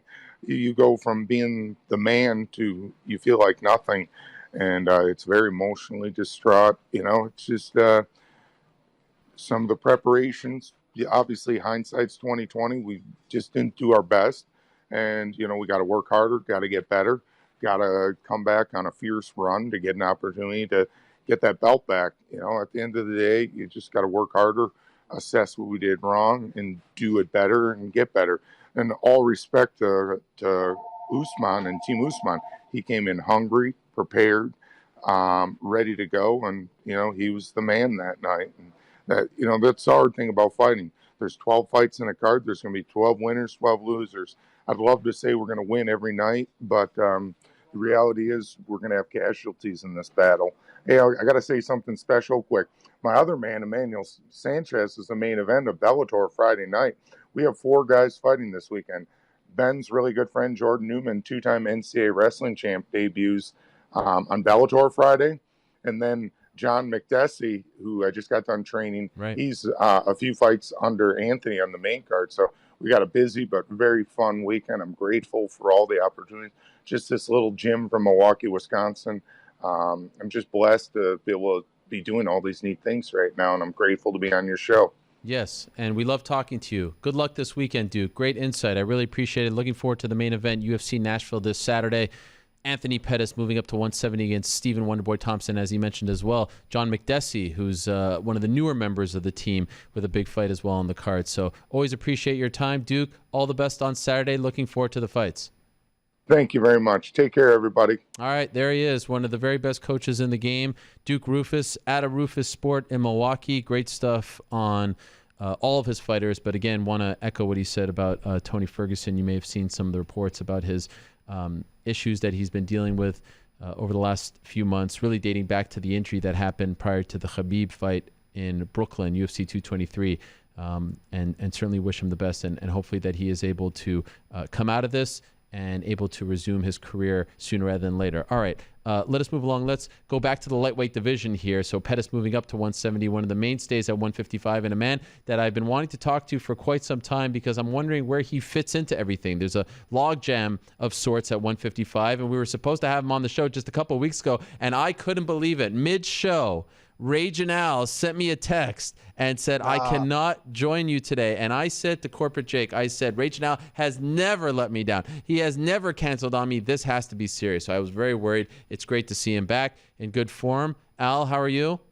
I'm doing great, Ariel. It's good to be here. Oh, my God. My heart sunk when I got that text from you. I mean, you are Mr. Reliable. You have always been there for us. What happened a couple weeks ago? I am. And I never make the same mistake twice, as I told you, Ariel. So when I found out I was going to be on the show today, I stayed in on St. Patrick's Day just so that I knew that I was going to be in good condition to be on your show today. I'm not going to tell everybody what happened. Okay. Because it's a little embarrassing. So I'm not going to lie either. Okay. But I'm not going to tell everybody. Okay, fair enough. But we're here now. I stayed in on St. Patrick's Day just so that I'm bright-eyed and bushy-tailed for this interview. Was that tough? Like, were you offered to go out and you had to say no? Not really. I have a lot of things going on, so it was for the better for everybody. What do you got going on? Oh, it's a lot of well, I text my manager every day when I wake up, and I try to see if there's a fight lined up, but there isn't. I've been offered some fights, but I don't know if they were serious offers. But I do have a lot of deals going on as far as the real estate is going. As you know, I sell real estate on Long Island, and the busy season is upon us. So I'm gearing up for that. I'm working hard for my buyers and sellers and closing those deals up, cashing those commission checks, making them happy, making myself happy. We're doing good, Ariel. You look like you're doing good. You seem like you're in a good place. By the way, how come you're not upstairs? Usually you're upstairs with like that maroon wall. Yeah, I was down here. I was doing some work, and then I just figured I'd stay down here rather than Okay. move everything upstairs. I No, was no. down here, so I figured, why not? Could you tell us about some of the names that have been thrown your way? I was actually offered a fight against Tony Ferguson about a week ago, Oh, and I accepted it, not knowing that all this stuff was going on. Um, but now hearing about what he's going through and everything makes sense. Why? I mean, I don't even know why that was offered to me. That if they knew what was going on, I think um, I don't know. It's just a weird situation. I think he's a great fighter. Um, he's a little out there, but it seems like this is going a little bit past that. So I'm hoping that he gets the help that he needs. This fight game can make you crazy, man. So I hope everything goes good for him, and I just hope the best for him and his family and everything. yeah. It's upsetting to hear something like that because we're all in this together, and we kind of we all have the same goals, and to for something like that to happen, I just it kind of freaks me out. So it almost makes me want to just walk away, and not even that. Just I don't know. It puts everything in perspective. Sure, sure. It's a scary thing. It's absolutely scary. And we don't know the reasons behind everything, but I can understand why a fighter like yourself would feel that way. And again, I echo Yeah, everything that you're saying. It is definitely a very scary thing. And I think everyone, regardless of what you may think of Tony Ferguson as a fighter, I think everyone is pulling for him who's a fan of the sport. Don't want to see that at all. I was curious. The reason why I wanted to have you on a couple weeks ago, because when I saw the Max Holloway announcement that he was moving up to 155 and getting an interim title fight against Dustin Poirier, I was wondering what you thought of that, because here's a guy who's obviously the champion at 145, but to get an interim title fight at 155 after your situation with Khabib made me think, I wonder what Al thinks about this. So what did you think when you heard that he was getting that interim title fight? you kind of heard rumblings of it happening before it happened, before they announced it. So I was kind of ready for it, and it just seems par for the course nowadays. Every every person with a title is chasing another title up or down, and they're not defending their titles. And really, it's Connor is really to blame a lot of it for. I mean, good for him, he did it, but he's never defended a title. Max, on the other hand, I can kind of see I can kind of see a little more validation for him either going up or down wherever he's gonna, go for that second title, because he has really put on a clinic at his weight class. He's basically beat everybody, majority of the guys that would be fighting for a title at 145. So go up to 155 and kind of let the 145 division play out. I don't know whether he has plans on going back and fighting down there again, but he's definitely with the way he's handled himself as a champion. I think he's earned the right to go up if he wants to. And right now, the true champion is out, so he gets that interim title shot against Dustin, and we'll see how everything works. We'll see how everything works itself out. So you didn't feel slighted? I mean, not really. I don't think so. Um,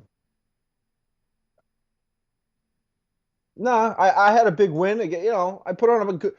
I've been assured by the UFC that the next fight will be a big one. Okay. So I'm in no rush. I'm handling everything that I got to handle right now on my end as far as my other businesses and stuff. So when the fight happens, it'll happen, and I'm looking forward to this fight, seeing how Max and Dustin will look, because I've pictured myself fighting the both of them, and I wonder how that fight's going to play out.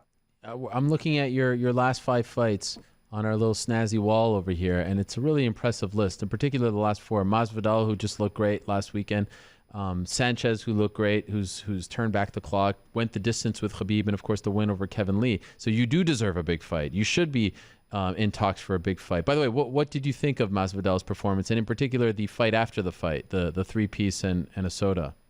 I thought I liked everything about it. I liked everything about it. I thought he fought. He got hurt in the beginning, came back, kept his composure, won with it. I like the combination he landed at the end. He kind of switched stances and came with an overhand left, dropped him. No one's stock is higher right now than Masvidal for sure, and having a win over him is tremendous. And all the guys that I beat are looking good and continue to look good. So it says a lot about me as a fighter. Nothing that I didn't know already, but I think it just speaks to everyone else as far as how tough I am and who I've been in there with. And I root for everybody that I've fought except for Kevin Lee. I root for everybody that I fought because I just want them to win, and when their stock rises, it makes me look better, win or lose. So I was very happy. One thing I would have liked to gotten a little insight is he's very close with Colby Covington. Yeah, they're very like good friends and teammates. So and I think it's kind of like they seem like two totally opposite people. I don't know how they're like friends or whatever. Yeah. But I would have liked to see what his thoughts were on how that's going to be, who's going to get the title. I guess Covington's going to get the title shot, but it's an interesting little, maybe like a tag team match. It's him and Tyron is Askren, right? It's Askren and Tyron. Yeah. Askren and Tyron versus Colby, and it's like that'd be the tag team match. And the way MMA is going right now, fuck it, throw them in a tag team match. Let them freaking. That'll sell a lot of pay-per-views, right? Well, I think. So, are you saying that you're disappointed that I didn't ask Masvidal this early in the show? Because I know you watched the show religiously. Yeah. No, I'm not disappointed in anything you do, Ariel. Come on, never. I'm just for my own. I don't know. I'm curious. I'll tell you. I'll tell you why. I'm gonna talk to Masvidal again. So then I will catch him after his flight. But here's the thing. I understand what he's saying, but he is coming off a 2-fight losing streak, and he hasn't won a fight prior to this one since his last win was January of 2017. So I understand what he's saying, Bigfoot. But like, how does he get a title? He's not going to get a title shot. He's not going to get a shot over Colby Covington. That's just crazy. Yeah. It's a huge win, no doubt about it. It's a massive win in Baltimore, but I just don't think he's getting a title shot anytime soon. Yeah, you're right. There's a logjam. Like there was a logjam at 155. Here's the biggest issue. Like if I was you in your exact position, I feel like there's no light at the end of this tunnel at 155. Like when is this logjam going to open up? Now I'm hearing Khabib might return in September, potentially in Abu Dhabi, which would be great, but it's still in September. And then what happens if he wins and then Conor wins his next fight and then they do the rematch? Like I could foresee, and I hope I'm not being pessimistic here, it's not going to open up for some of you other guys for a very long time. Ariel, I've figured it out way long ago that you can't count on anything. So you got to go out there and just get it yourself. I'm very happy with what I'm doing. I mean, I've been in the real estate game for like 2.5 years, and I was asked to speak in front of thousands of people last month in Arizona at a real estate summit in front of people that are making millions of dollars a year. So there's so many different avenues for a person who's gotten to the top of one discipline. Being ranked number 4 in MMA is I can do that in anything. If you said to me, you got to become number 4 in the world in whatever it is, aside from like something crazy like basketball or something like that, where I don't have like the physical, I'm not tall enough or whatever. But if it's something where if I can work hard enough at it, there's nothing that I can not take over. You know what I mean? So that's what I'm focused on. I'm focused on just doing what's best for me. And if the right fight comes along, the right fight comes along. But like you said, there's a log jam and they're jamming up more because now, let's say Holloway wins the title and then who knows? Interim title doesn't mean anything, but I've heard Dana did say that he's going to get the next whoever wins that gets the next shot. I don't know. Yeah. So I'm not. I used to think a lot about it, but now I'm just thinking about finding the right house for the right buyer, the right, working hard for them. And when I fight, I'm still in the gym. I'm still working hard because I enjoy doing it. I'm not doing it because anything else. I really do and just enjoy training. I enjoy the gym. I got the best team around me. It's enjoyable. Just enjoyable, man. I'm not gonna go crazy calling out, develop a whole weird stick to try to get the title and No. chase people down and whatever. But maybe that's maybe I'm making a mistake by not doing that. I don't know. No, we don't want you to do that. I tell you what, I freaking go in there and I freaking fight. Win, lose, or draw, I go in there and I fight. And I got all that nonsense out of my system. I was wrecking hotel rooms when I was broke. I don't need now I'm doing it the right way. I'm focused. I'm hungry. No matter what I'm doing it to the best of my abilities. So wow, I love this. That's all I'm focused on, Ariel, is just I'm glad you love it. Is Raging Al dead? Is that it?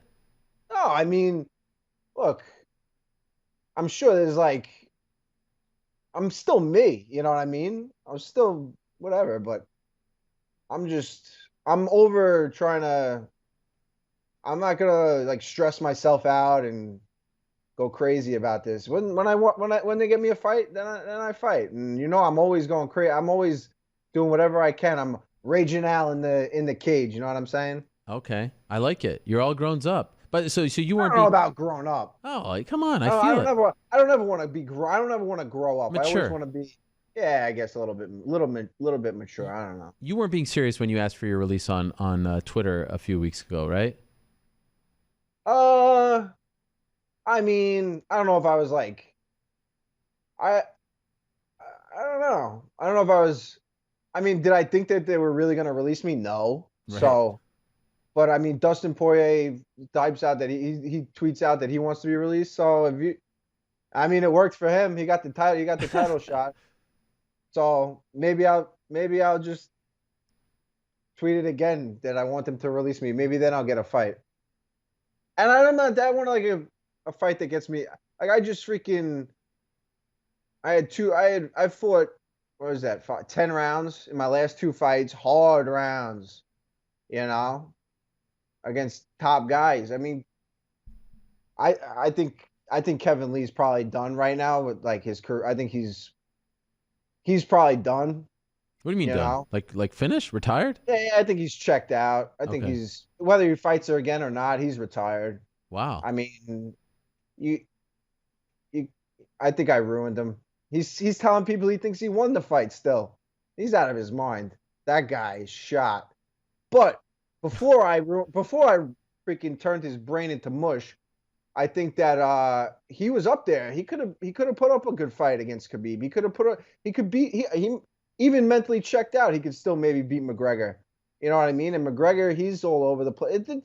It's just a freak show at this point. So everyone's just out there doing what they got to do, and that's exactly what I'm doing. I want to see Al versus Nate Diaz. That's one that I want to see before it's all said and done. He's a fighter that I respect tremendously. I like the way he does things. I think that'd be a great fight. I think that'd be a great fight for the fans. I think it's a fight that everyone would want to see, and I think we're both very similar in a lot of ways. Okay, final thing. Perfect world. When do you want to return? You what was that? You like my shirt? Oh, it's a nice shirt. ISO Peck. What's that? ISO. Yeah. CBD company. Oh, okay. Yeah. Down in Florida, they grow all. It's a great company. They just started sponsoring me. I was using them before they sponsored me. and we kind of worked out a deal. So I believe in their product, and I think that I think we're gonna have a great long relationship together. I like the people that are behind the company. I like what they stand for. So I think that I would recommend that. Ariel, you ever get sore, Ariel? No, You I don't. get sore? I don't know. I don't know what that means. Okay, so I think we got to start off getting you in the gym, get a little workout going, Okay. get a little sore, and then when your muscles are, you can throw on the Yeah. some See. of the CBD, Okay.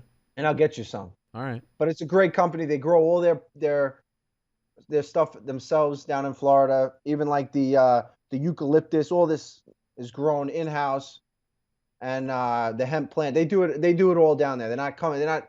It's a great company, and I'm looking forward to working with them. Okay. Good for you. We have 10 seconds left. Give me a month. When do you want to return? June. Okay. Please don't smash and break your computer. I heard you broke it the last time. Please don't do that. I have a graveyard of computers because every time I'm on your show, I slam them. So I'll be nice and gentle and just close it like this time. You see? He's all grown up. He's mature. He's mature Al. No more raging Al. It's mature Al. Great stuff. Al Iaquinta. Thank you very much. Let's move along to our next guest. Let's turn our attention back to London. Big win for Nathaniel Wood, getting to go back to London. He started there, of course, for Cage Warriors and other promotions, had not fought in London as a member of the UFC, but got the opportunity to go back to London in the O2, defeated Jose Quinones, and in my opinion, it was his best performance yet. Let's say hello now to Mr. Nathaniel Wood, who's on his way to his celebratory dinner, if you will, so I don't want to keep him waiting too long. Nathaniel, thank you for doing this. Congratulations on the win. Thank you, Ariel. Thank you for having me on. Good to be here. What was it like for you? I mean, I'm sure you've dreamed of fighting back in London as a UFC fighter. Now that it's all said and done, I noticed you saying afterwards that it was almost exhausting because you were thinking about it so long. Now that you've had a few days to digest what happened, what was it like to go back home and win in that fashion? It was amazing, mate. It was everything I dreamt of and more. You know, this from the very start when I started this journey. You know, for me, the top place I wanted to be was London. It was the O2, and you know, I didn't get to headline the event. That was always my dream, but I got to be on the main card, and you know, to go out there, see the London fans up on their feet and cheering. You know, getting to be on the cage, flying my flag. That it was a special moment, that's for sure. Did you feel a little more nervous because you were back home for the first time in a while? Did it feel a little different than your other fights stateside? I would say I didn't really feel much more nerves as such. But I would say the day before, so after the weigh-in, I felt a lot more pressure all of a sudden. You know, I felt like, wow, there's a lot kind of resting on my shoulders for this. And, you know, I'd always been kind of just living the dream for that fight. And I lose, it's not going to be a dream come true. So luckily, it was only until the last minute that I started to think that and have that kind of anxious thoughts come in. But, you know, obviously it was nothing for me to worry about. I got in there, put on a good display, and got the win that I wanted. So, like I said, I thought it was the best of your three fights in the UFC. All three finishes, all three submissions.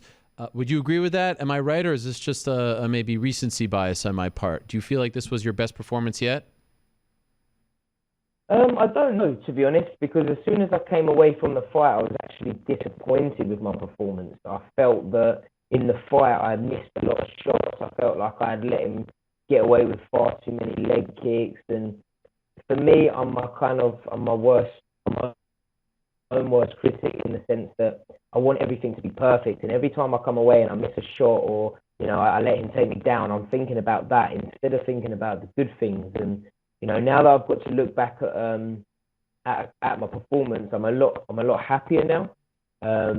But yeah, as soon as I came away, I was a bit like, man, you know, I let him get away with far too much. I felt like I should have landed a lot more shots. And for me, when I came away from the Andre Yule fight, I wasn't hurt, I wasn't untouched at all, and I felt like I had done better. But now that I looked at the fight back, I think that it was more impressive, and I think I've got a lot more response from this fight. So you know, in that sense, I definitely feel that this has probably been my most successful. But for me, obviously, the Johnny Eduardo fight got me a bonus. So, you know, definitely that one helped my bank account a lot more than this one. Yeah, absolutely. By the way, it's crackling a little bit when we speak to you. Do you mind if we call you on the phone? Because I want to make sure that we hear everything that you're saying. Is that okay? No problem. Yeah, okay. yeah. We're going to call you right now. That's Nathaniel Wood. We're going to touch base with him in a quick second. Apologies for the crackling there. One of 3 bantamweights, Nathaniel Wood is, to start their UFC career, a perfect 3-0 with 3 finishes. Manny Bermudez and Eric Perez are the other 2. He's on an 8-fight winning streak with all 8 wins via stoppage, 4 by KO/TKO, 4 by submission. 4.24 significant strikes landed per minute in 3 UFC fights, according to UFC stats. Pretty good start to his UFC career for the man they call the prospect. Nathaniel Wood, the former Cage Warriors bantamweight champion, made his debut last June against Johnny Eduardo in Utica, of all places, just a few days after the Liverpool event.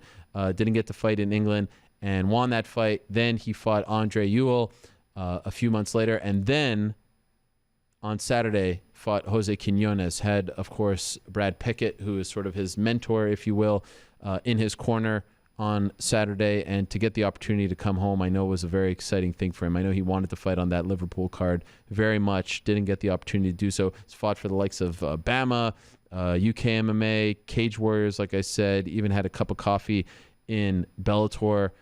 And in my opinion, one of, pardon the pun, the best prospects that the UFC has at 135 pounds. And one of the local guys who did very good on Saturday, and it's nice to see the English crowd get behind him. I believe we have Nathaniel back. Nathaniel, are you there? I'm here, mate. Okay, Sorry. yeah. So no problem at all. So we got the end of your answer there. You know, it's funny. I heard Brad Pickett say that he was going to ease up on the slaps because maybe they were getting a little too forceful before the fight. In retrospect, did he do that? The slaps have become a thing of, like it has become a thing that the fans really love. I love seeing it, but has he eased up a little now? Nah, mate, he hasn't eased up at all. But, I just had to make sure that he heard from my mum, because my mum always tells me off to letting him slap me that hard. And I just said to him, I went, yeah, mum says you can't. But, he definitely didn't pull back the power, that's for sure. Okay, all right. So we will keep. I mean, it's working for you guys, so you got to keep it going, no doubt about that. So now That's getting the it. opportunity to fight in London as a UFC fighter. I know you wanted to fight on that Liverpool card. It didn't work out, and then they kept you in the United States. But to come back as an established, like as opposed, I almost feel like this was better in many respects because now you're an established UFC fighter as opposed to someone making his debut.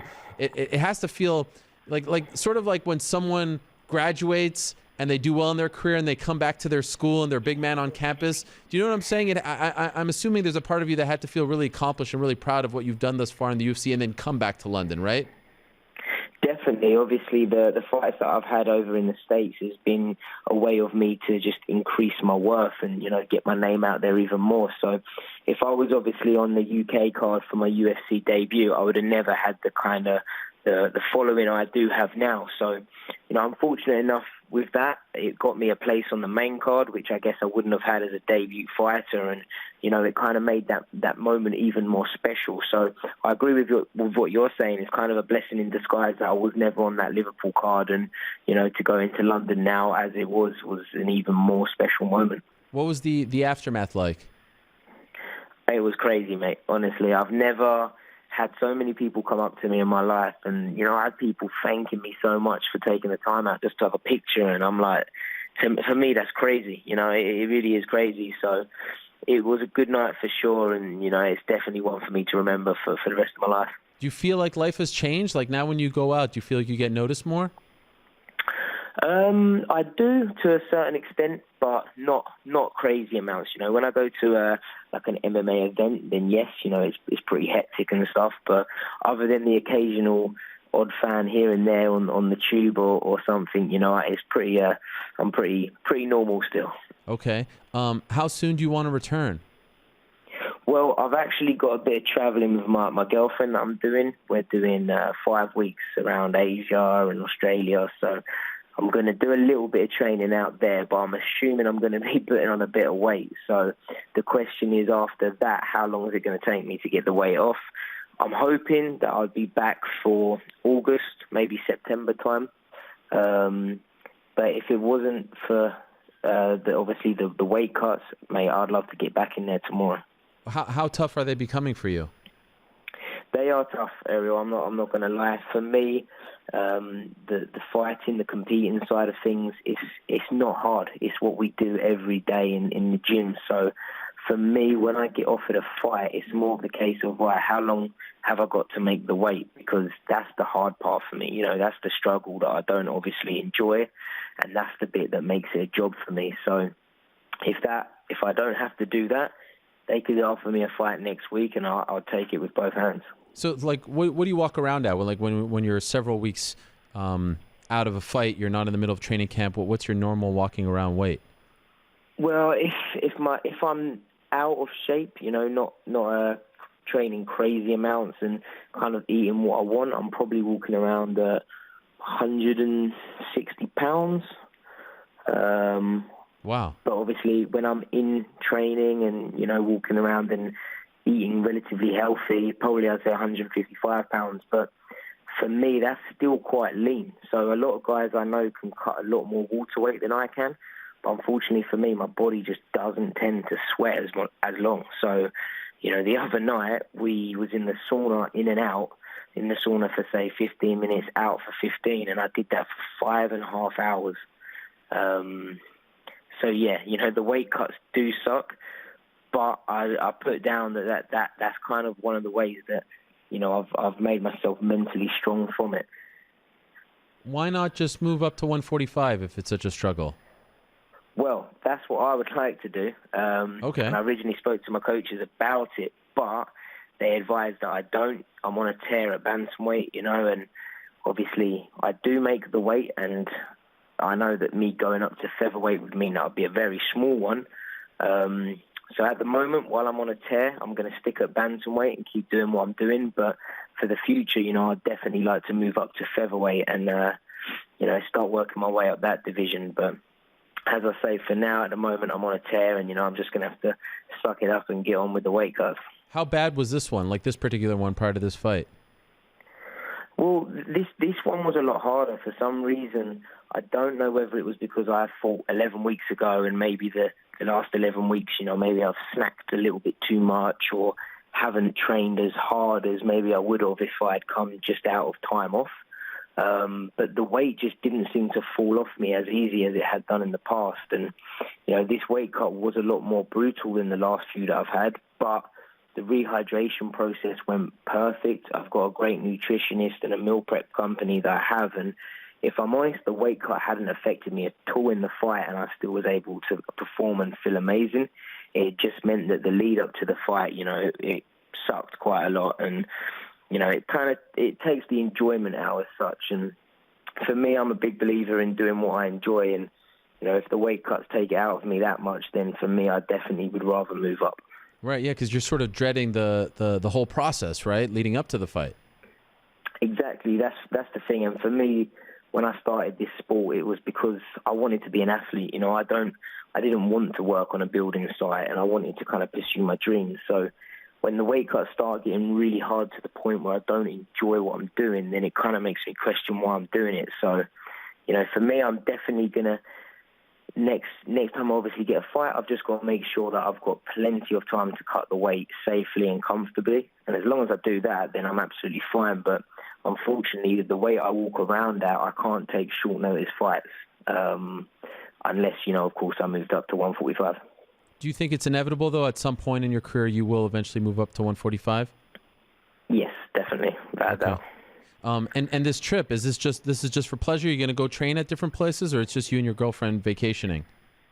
It's just me and my girlfriend, but I am going to be doing some traveling out there. I'm going to be doing some training out there just to kind of try and maintain in shape. And if I'm honest, I don't think I can go a week without hitting pads or doing some form of some activity. But the last 2 weeks of our holiday, I'm actually going to be staying near my strength conditioning coach, who now lives out in Australia. So while we're there, I'm going to get him to get me back in shape and ready for when I get home. Perfect scenario. Who would you like to fight next? If I'm honest, Ariel, there's no one particularly. Okay. You know, I just want to obviously work my way up the ladder and get a shot at gold eventually. So whoever they want to give me to get closer there, then I'll take it. A fight that I would like that excites me would be Cody Garbrandt, because he throws down. But, you know, whether the UFC are going to give me someone as ranked high as him yet, I do not know. And I would like to avenge my coach's loss against Chito Vera. So, you know, but again, he's got a fight coming up, and I'm not sure how he'll do. But, you know, as I say, whoever the UFC give me, I'll take it, no problem. Well, I like both of those ideas. I like both of those options very much. I appreciate you saying that. What's for dinner tonight? What are we doing? What are we eating? I'm going to a curry house tonight. Oh, yeah. It's the local one. It's the favourite one. So, you know, I'm going to go and celebrate with my family. And, yeah, you know, I'm looking forward to it, mate. Enjoy and eat a lot. Put on a lot of pounds. You deserve it. I will. Thanks so much for doing this, Nathaniel. Congratulations. Appreciate the time. You're welcome. Thank you for having me. All right, there he is, the prospect, Nathaniel Wood. Big win for him on Saturday, 3 in a row now in the UFC, all 3 via submission. Great stuff there. Now, another big winner on Saturday, a man who was very emotional after his victory. What a nice performance out of him over a veteran and Joseph Duffy. Marc Diakiese, the bone crusher, joining us right now. Let's not waste any time and say hello to Marc, who's joining us via the magic of Skype. Marc, how are you? I'm good. Are you? I'm doing great. Great to talk to you again, and congratulations on the win. What a big win for you. What a great performance. And it was really nice to see the emotion, because I know how much the win meant to you. 48 hours later, do you feel like you've calmed down a little bit, or are you still a little emotional about what transpired Saturday? Nah, I'm good. Just it's more of a relief now. I feel relieved. Yeah. Have you ever... Sorry for interrupting. Go ahead. I said I've got pressure off my back a little bit. I needed that win. Have you ever felt like that after a win? No, because I mean I've trained hard before, but it's like this camp I went through a lot, and obviously my personal life as well, things I was going through, and everything just came to the end. I felt like I've done it, everything, things go by, so it was emotional. If you don't mind me asking, what happened this training camp? What happened? I just did a lot of things different, and usually, like obviously I did it in a different camp. And we changed a couple of things, and it was just hell. So certain things that I didn't think I could do, and it was good. So it just made me realize, like, through hard work, what I did, victory was there, because I did not feel tired at all at the fight. I just felt like, I could do what I want. Did you feel like you were fighting for a UFC career? If you didn't win, that you'd be out? Yeah, but at the same time, I wasn't, because I felt like after my last fight, before obviously London card, I felt like I should have been caught, because I felt I was losing, but through inexperience, I was getting beat by very mature small game plans, which I wasn't happy about. I felt like if I went out, I could have got more experience and come back, because I'm still young and I'm still learning. And I was losing, but in a bigger stage, so everybody was seeing it. Well, that was basically my mistake learning, and I feel like I've matured as a fighter, and it's a different game now. Yeah, I'd imagine some of that emotion had to do with the fact that the streak is over, that people wouldn't keep harping on the streak, that you wouldn't keep thinking about the streak. In hindsight, how much did that weigh on you? Like, how heavy was that gorilla that was off, that you got off your shoulders? It weighs a lot. I mean, I needed that. I think I really needed that, because people are mad, fans are mad as well. Because like when you're winning, everybody's in your back, and when you're losing, and everybody just go off. And I realized that as a fighter, so I feel, it was a blessing in disguise. I've got that. I know going forward what to do with the fans and how to approach the game. Is it true that you wanted to be released before this fight? I tell my manager I felt like I needed to get released, because I spoke to the manager. That's what he said. He said, just take time off and we'll rethink it. But I just felt like I know what I'm capable of, but I wasn't showing it. If you know what I mean. I was just there, like I was trying to fight, do everything right, but it wasn't working out for me. So, but I've gone back to my old roots, what I know best, and it's worked out. I just felt like I needed to get released so I can get better, because I do feel I've got a lot to prove, but I just wasn't getting it out there. Wow. Okay, so did you guys actually go to the UFC with this request? No. My manager advised me not to. But you really wanted, why? You just wanted to kind of start over?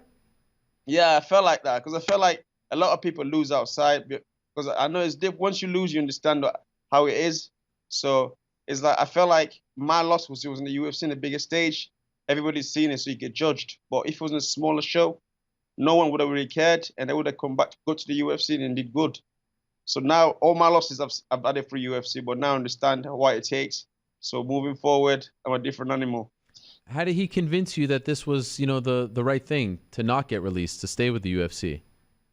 Just because I just think mostly, I believe in my abilities, what I'm capable of. It just, take your time, we'll give him another shot, and then we'll see what happens from there. Because this was like last fight of my contract as well, so he said, give it a shot. Okay, so you're essentially going to become a free agent now. Yeah. Do you think that you will be re-signed? For sure. If not, I don't know, but I'm sure I'll get a new contract. Okay, wow. So there was a lot on the line. It was a lot on the line, yeah. It was really a lot, because losing as well, you end up losing sponsorship stuff. That was just like, I had to do it. And I felt like, I don't know, just personally, I didn't like people telling me, oh, when he used to win, when he used to that, telling me, oh, he used to be good. And I personally hated him, like, you just don't know me, you know what I mean? So I had to prove something. Man, I did not know that about the contract. So when do you, have they even offered you a new one yet? No, not. I think my manager's messaged Sean Shelby. We're having a talk, but I've not heard anything yet. Okay, so there was a very good chance you lose this fight. They're not offering you a new deal after 4 straight losses.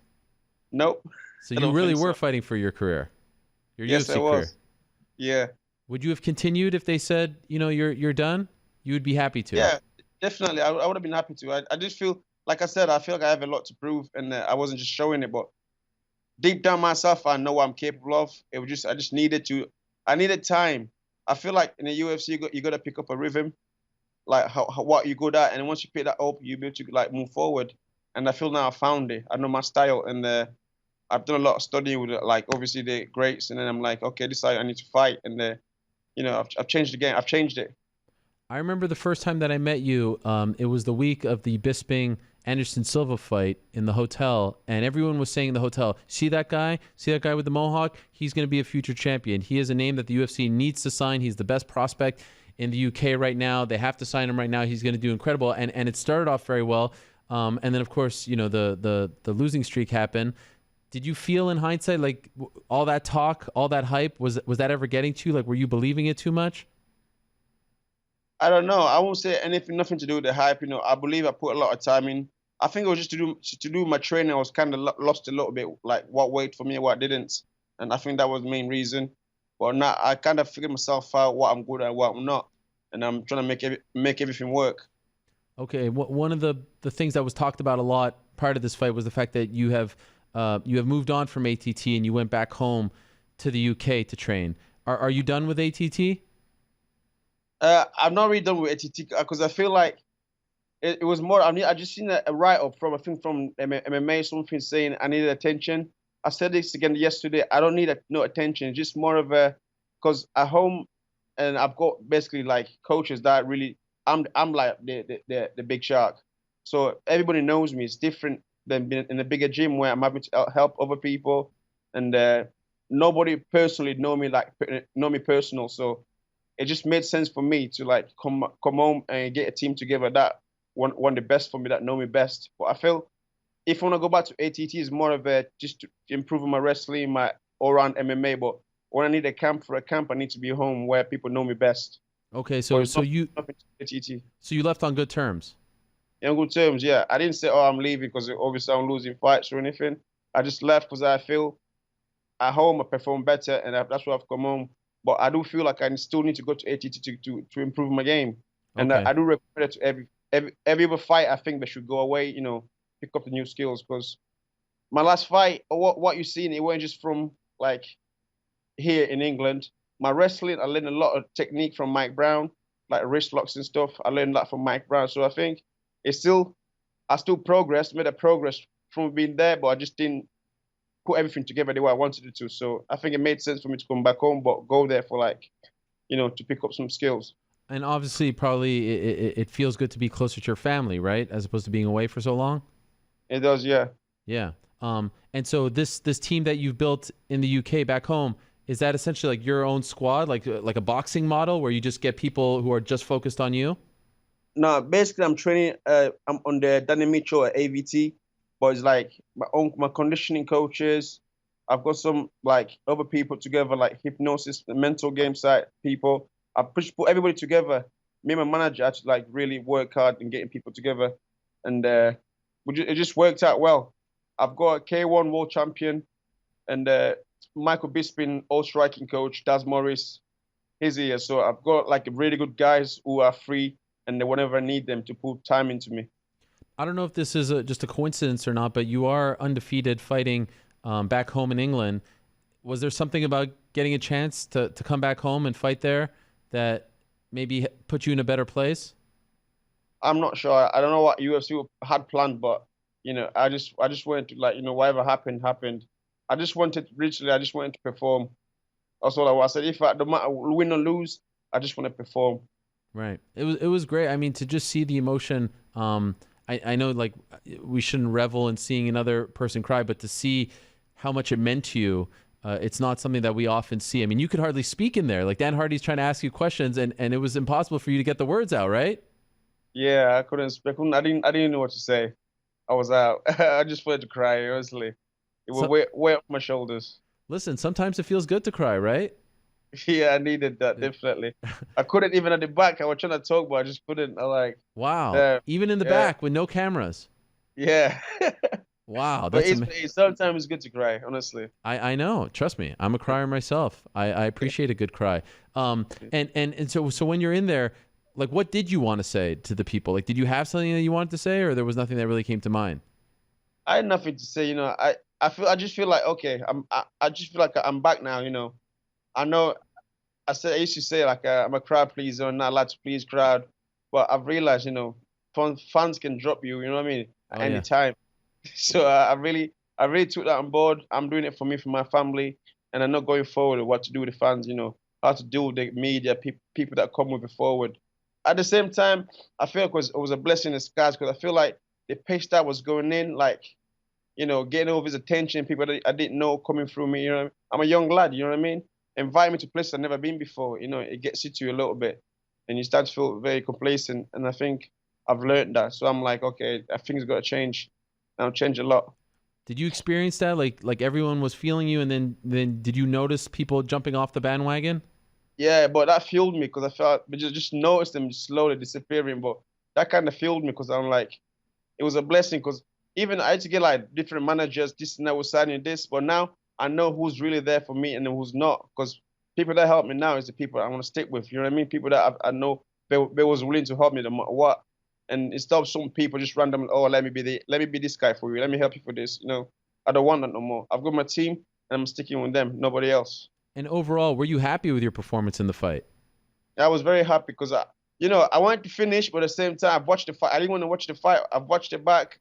I just think it was good that I went some distance, because I've showed my all-around game. It wasn't just striking. I've showed everything. I would imagine on a Monday morning after a win, a feeling that you haven't, experienced in a while, things just taste better, right? Like the bird. I know it's still the winter time over there, but life is just a little better, right? I think I'm putting weight already. I'm eating. I'm eating good. You probably can't wipe that smile off your face. Yeah, things taste amazing. I've got like half a cheesecake here already. It's nearly finished. I'm enjoying life. That's life. You deserve it, my man. Well, congratulations. Even though my leg is swollen. Oh, is it injured? No, it's not injured. It's just like, I was kicking hard. I didn't care if I broke it on him or not. I just thought, I'm going to kick the hell out of him. And that's what I did. So I think I'm sore from that.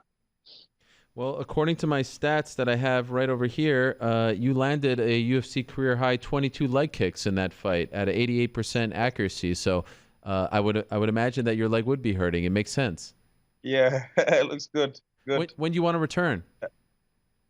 Literally, like I said, I didn't realize in 2 years I haven't won a fight. So I just feel like now that's kind of embarrassing. I'm taking my time, like, let it all sink in and relax, and have moving forward. I want to have a plan. I don't just want to get fight after fight.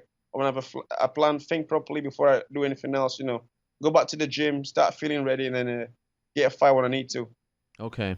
Yeah, it's interesting. I heard you say that afterwards, saying that like you didn't realize it was 2 years. I was like, wow, I was shocked. I'd be the kind of person who would just focus on that, who would harp on the fact that I haven't wanted. You didn't notice that? I didn't notice. I know. I just knew. I was just looking at my three losses, just that three. I Right. lost 3-5, but I didn't realize it was 2 years. I But bet that feels good to get the hand raised. it feels good, yeah. Plus, I know, like, obviously Duffy was it was very high level guy. It was ranked, not ranked, but like it was look where people knew where we were, and I was the underdog, so I was coming in. I was free. I came to fight. Enjoy it, my man. Congratulations. Welcome back to the winning circle.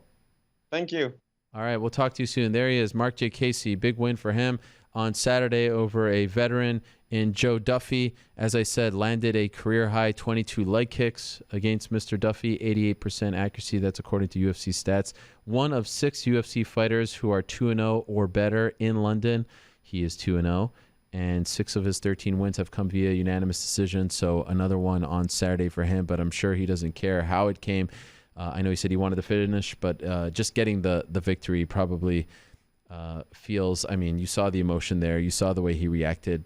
Probably felt like the greatest thing in the world for Marc Diakiese. Another great moment on Saturday for another English fighter came earlier in the card. Molly McCann became the first female English fighter to win a UFC fight. Things didn't go her way in her debut back in May in Liverpool, but she came back, and what a performance it was against Priscilla Cachoeira. In addition to just a great performance, she also got a broken orbital, and I believe she went under the knife yesterday, and there she is. Look at that. What a trooper, and still smiling. Hey. How are you, Molly? Oh, I'm a little bit sore, Ariel.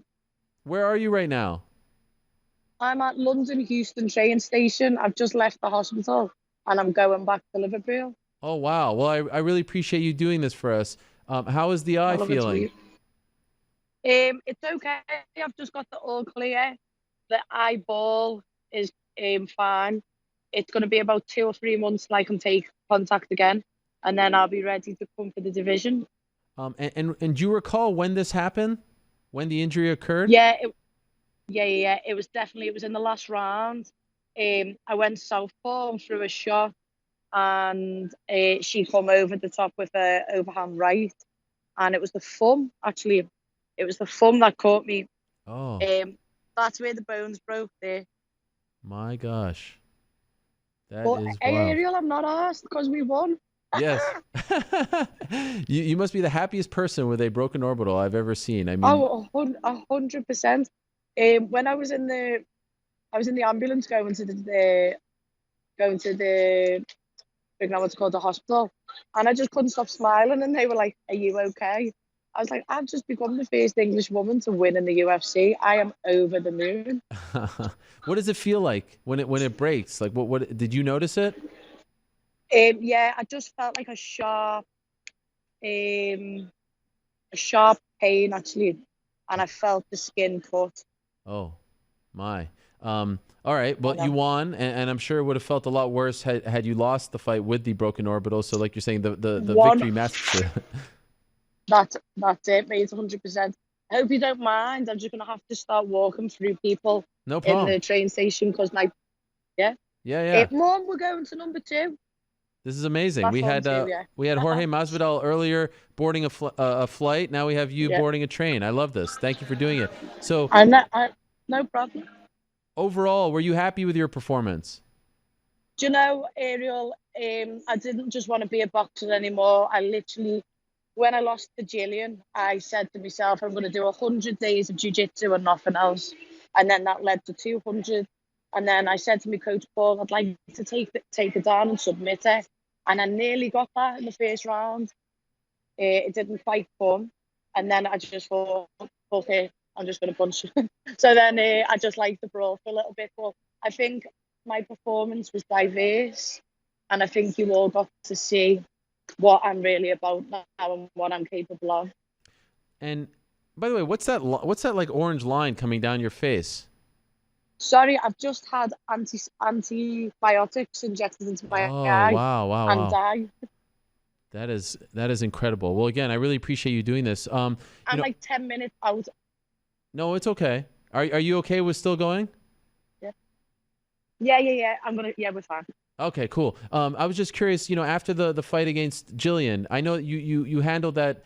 It was tough on you, right? Oh, wow. That is something else. That is quite the I know. close-up. Yes. Oh my Do you know dear. what? I know. I really struggled.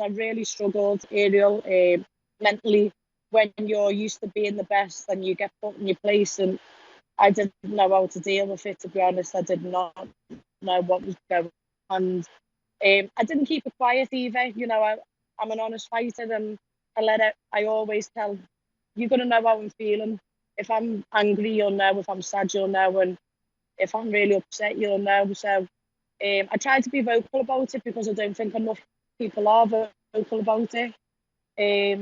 And coming into this fight, it took a lot of mental fortitude to get here, and I had to go through all what I got through to get to this fight. And I think if I got the first round finish, that would have been amazing. But I think to have a 3-round war and fight 4 minutes with one eye just is testament to myself again and to my team and how hard we've worked. And it really just goes to show, you don't give up, you'll always get the win in the end. How bad did it get? How dark did it get after that fight?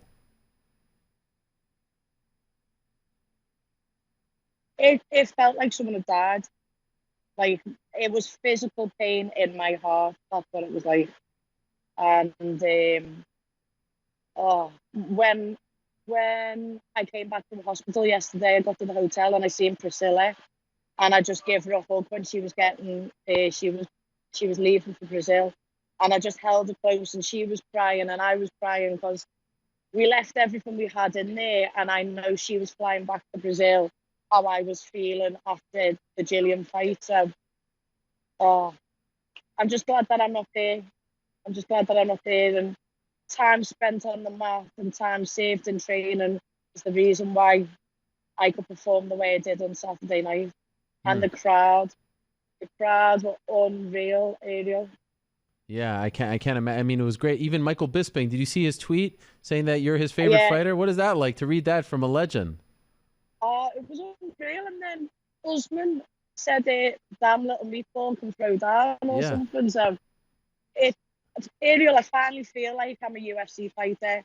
I finally feel like I've earned my place and I've earned my stripes, and that performance will go down for a very long time as one of the best scraps I think that two girls have ever had. Like, we just threw down and we left everything we had in there.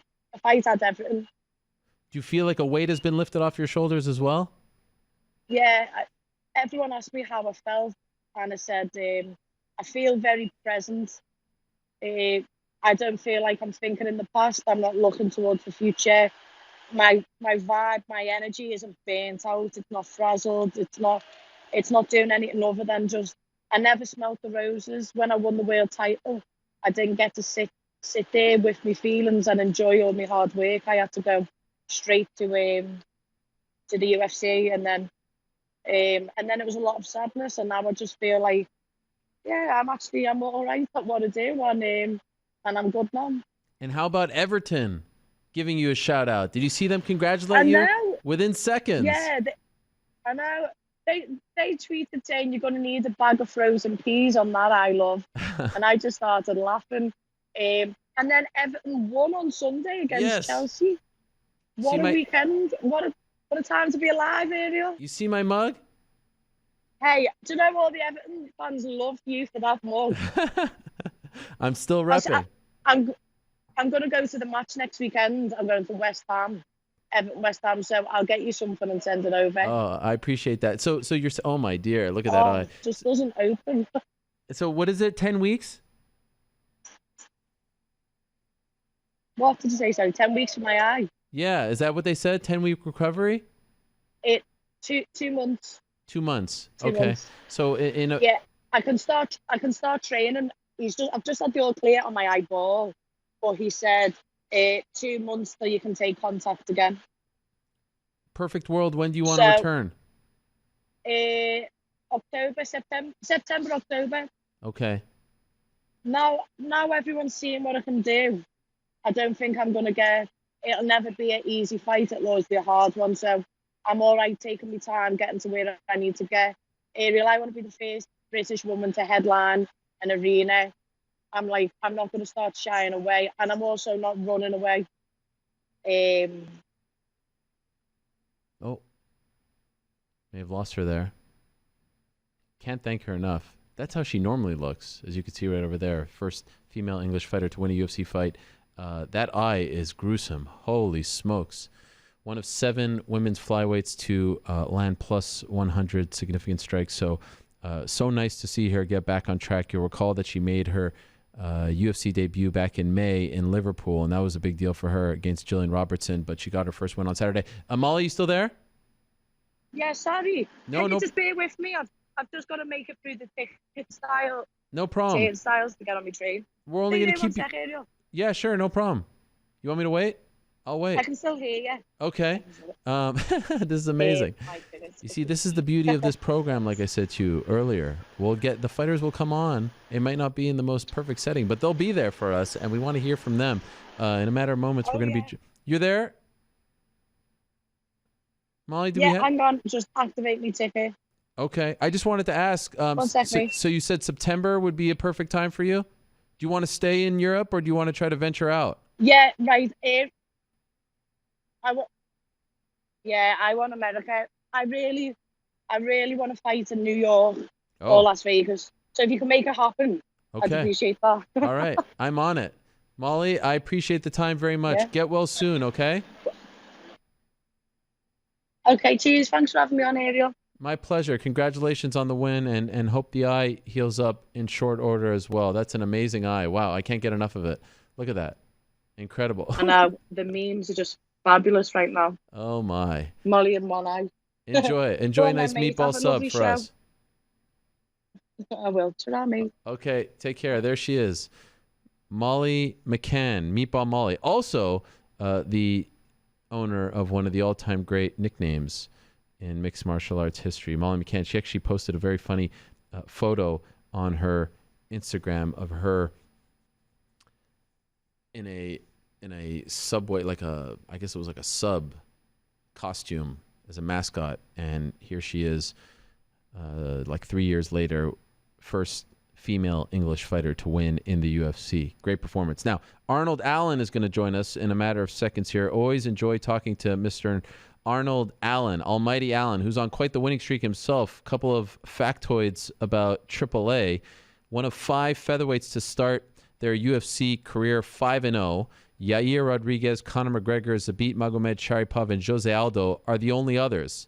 What incredible company that is. One of 3 UFC fighters who are 3-0 or better in London. He is 3-0. Leon Edwards is 3-0. Michael Bisping was 4-0. He's on a 5-fight winning streak at featherweight, tied for Zabit, with Zabit for second longest active streak behind Max Holloway's 12. Let's say hello to my old friend, Arnold Allen, who is joining us right now. Arnold, how are you?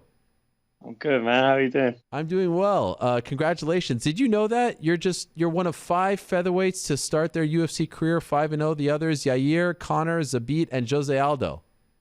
Oh, I didn't know that. That's incredible That's company. Pretty cool. Yeah, man. That's cool. I didn't know. 2 days later, are you happy with your win? It seemed like you weren't all that happy with it on Saturday. I watched it back. Yeah, it was all right. Could do better, but yeah, I'm happy. What weren't you happy about on Saturday? I didn't get the finish. I was hoping to get a knockout, obviously, but next time. Okay, but overall, I mean, now that you've had a chance to watch it, that was a pretty dominant performance. I mean, that was I don't feel like there was anything that was there anything like that you weren't happy, like that you wish you could have done in the fight, other than the finish, but like technically. No, technically I was pretty happy. Like the timing was good. My legs were on fire. Like they worked, but I was maybe check a few more kicks, get out of the way a little bit quicker. Where are you right now? I'm just in my room. Is this your old room, like where you grew up? Well, it was, but my mum's decorated it recently. She's put like old fight posters up and stuff, and I don't really like it. I think I'm gonna take them down. Are those your fight posters? Yeah. Oh, there he is. Trafford. That's the man himself. Wow, he's got a big set. Yes. They just keep getting bigger. Look at them. Wow. So you're staying home for a few days? Yeah, I'm gonna be back for a little bit, for like 6 weeks, I think. So. Oh, okay. And by the way, did your mom come to the fight? Was she allowed? She did. She did. Wow. No fights? No, no fights. She was good. She's calmed down a little bit? Yeah, exactly. I think she was on I don't know, whatever she was drinking sort of settled her down. She found the right one. Wow, that's interesting. The drinking actually settled her down. Usually it goes the opposite. Yeah, I don't know what she had. I'll have to ask. Okay. And then you sort of you piqued my interest with what you said in the post-fight interview about your dad, the legendary pacer, saying that he was going to go to the I think the pub or something afterwards, and that's where a real fight would happen. What happened? Actually, in actuality. I tried to get him going, but he was a bit timid. We just went down Brick Lane and had a curry. Oh, yeah. Yeah, he didn't get involved. Pacer is such a legend. He's looking swoller than ever. Yeah, it's not good. He's trying to lose weight. Oh, is he? Yeah. Why? He just keeps gaining. I don't know. I think he's, I don't know. I think he's healthier, apparently. Okay, so he's off the stuff. Wow, I don't know. He says he's off. I don't know. No more competing? He always dip his hand in. He did a random powerlifting the other day. He won it, so. Oh, wow. But my brother was competing and he went with him, so he thought he'll enter, and I think he ended up winning. Okay. Arnold, why does it seem like you're on the quietest 5-fight winning streak in the UFC? Like, why does it seem like, I've been taking my time, haven't I? I'm in no rush. I'm 25 years old. I'm in no rush. Okay, so you're not getting anxious? Nah, I've got some time left. I've got some improving to do as well, so, yeah. You were lined up to fight a colleague of ours here at ESPN, Gilbert Melendez, and I felt like that would have been a nice sort of showcase fight for you to fight a veteran. What happened there? I don't know what happened. I know he pulled out first. I to be honest, I assumed he was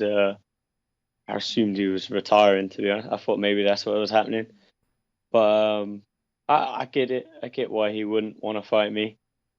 Like, there's not a lot in it for him to gain, I guess. For me, there's a lot to gain, but it's not a whole lot for him to gain. Right. So, yeah, that makes sense to me. Okay, so that's not something that at this point you're trying to get back? I mean, if I was offered that next, I'd be happy with it for sure. Okay. And so and then you were on that card, but then you had to pull out due to a cut. What happened there? Yeah, I just got punched in the eye in sparring. I got a little slit over my eye. Oh, no. Yeah, it was pretty crap, but it is what it is. Who did that?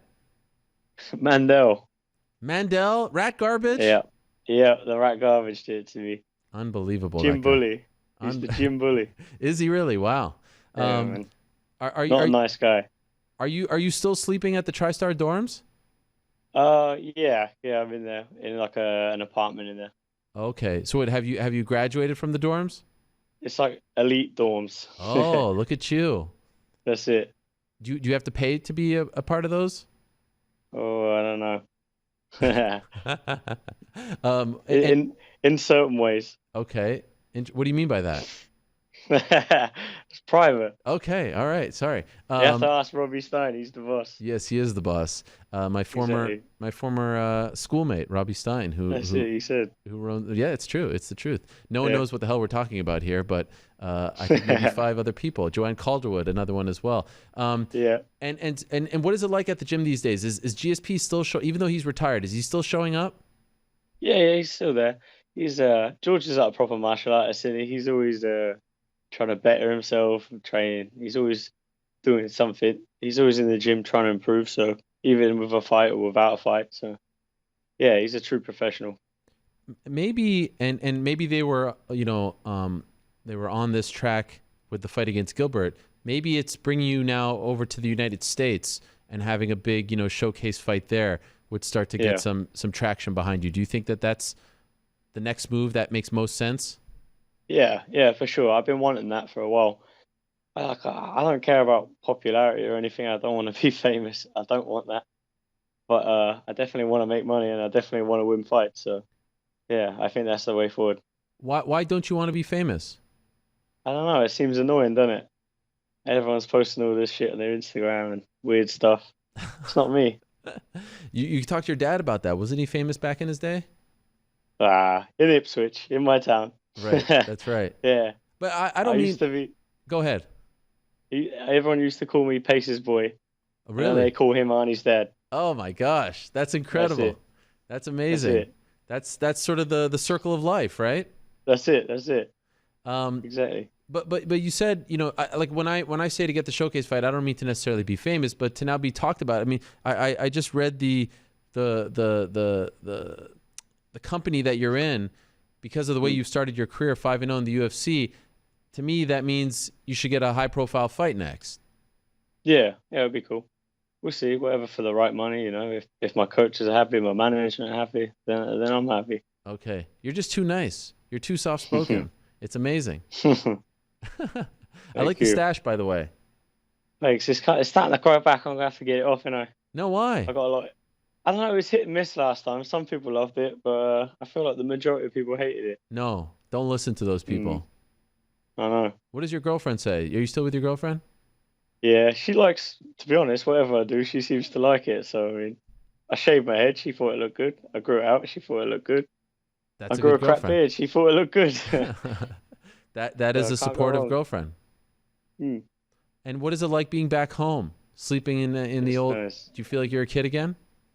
Yeah, it's nice. It's nice. It's always nice being back home. That's right. I just miss my dog when I'm away. So. Yeah. Why don't you bring your dog with you? He's too old now. Can't be lugging him around the plane and stuff. He'll probably keel over under the plane. Poor fire. How old is he? He's 13 now. 13. Okay. But when he sees you, what is it? I just got a dog myself. I never thought I'd You did? What'd you get? I got a Bernedoodle. Are you familiar with it? Oh, really? Yeah. Yeah, I've seen it. My brother sort of. I didn't want the dog, and my brother was like, really? you know what? I can't take care of this dog. Here she is. And I was very against it. I put up a big fight, a big stink. Really? Now I love the dog. I even say I love you to the dog. That's it. Once they're in, they're family. It's amazing. She's actually sleeping in our bed now. It's in a million years, Arnold. In a million years, I never would have thought I'd be a dog person like that. And now all of a sudden, I'm picking up poop off the ground. It's crazy. Yeah, that's what everyone says. As soon as they get a dog, it changes the perspective straight away. Yeah. What is it like when Trafford actually sees you after a long stay in Montreal? What is that reunion like? You know what? For like the first few days, he don't like me. You could tell he don't like me. And then I think he kind of remembers who I am, and he starts sleeping in my bed again, same as that. He starts climbing, and he sort of followed me about a bit more. Wait, so you think like he actually shuns you because he's mad that you left? Yeah, definitely. And when I pack my bag to leave, he sits next to the bag, and you can see in his face he's not happy. He sits next to the suitcase, and his sort of ears are down, and he looks mad about it.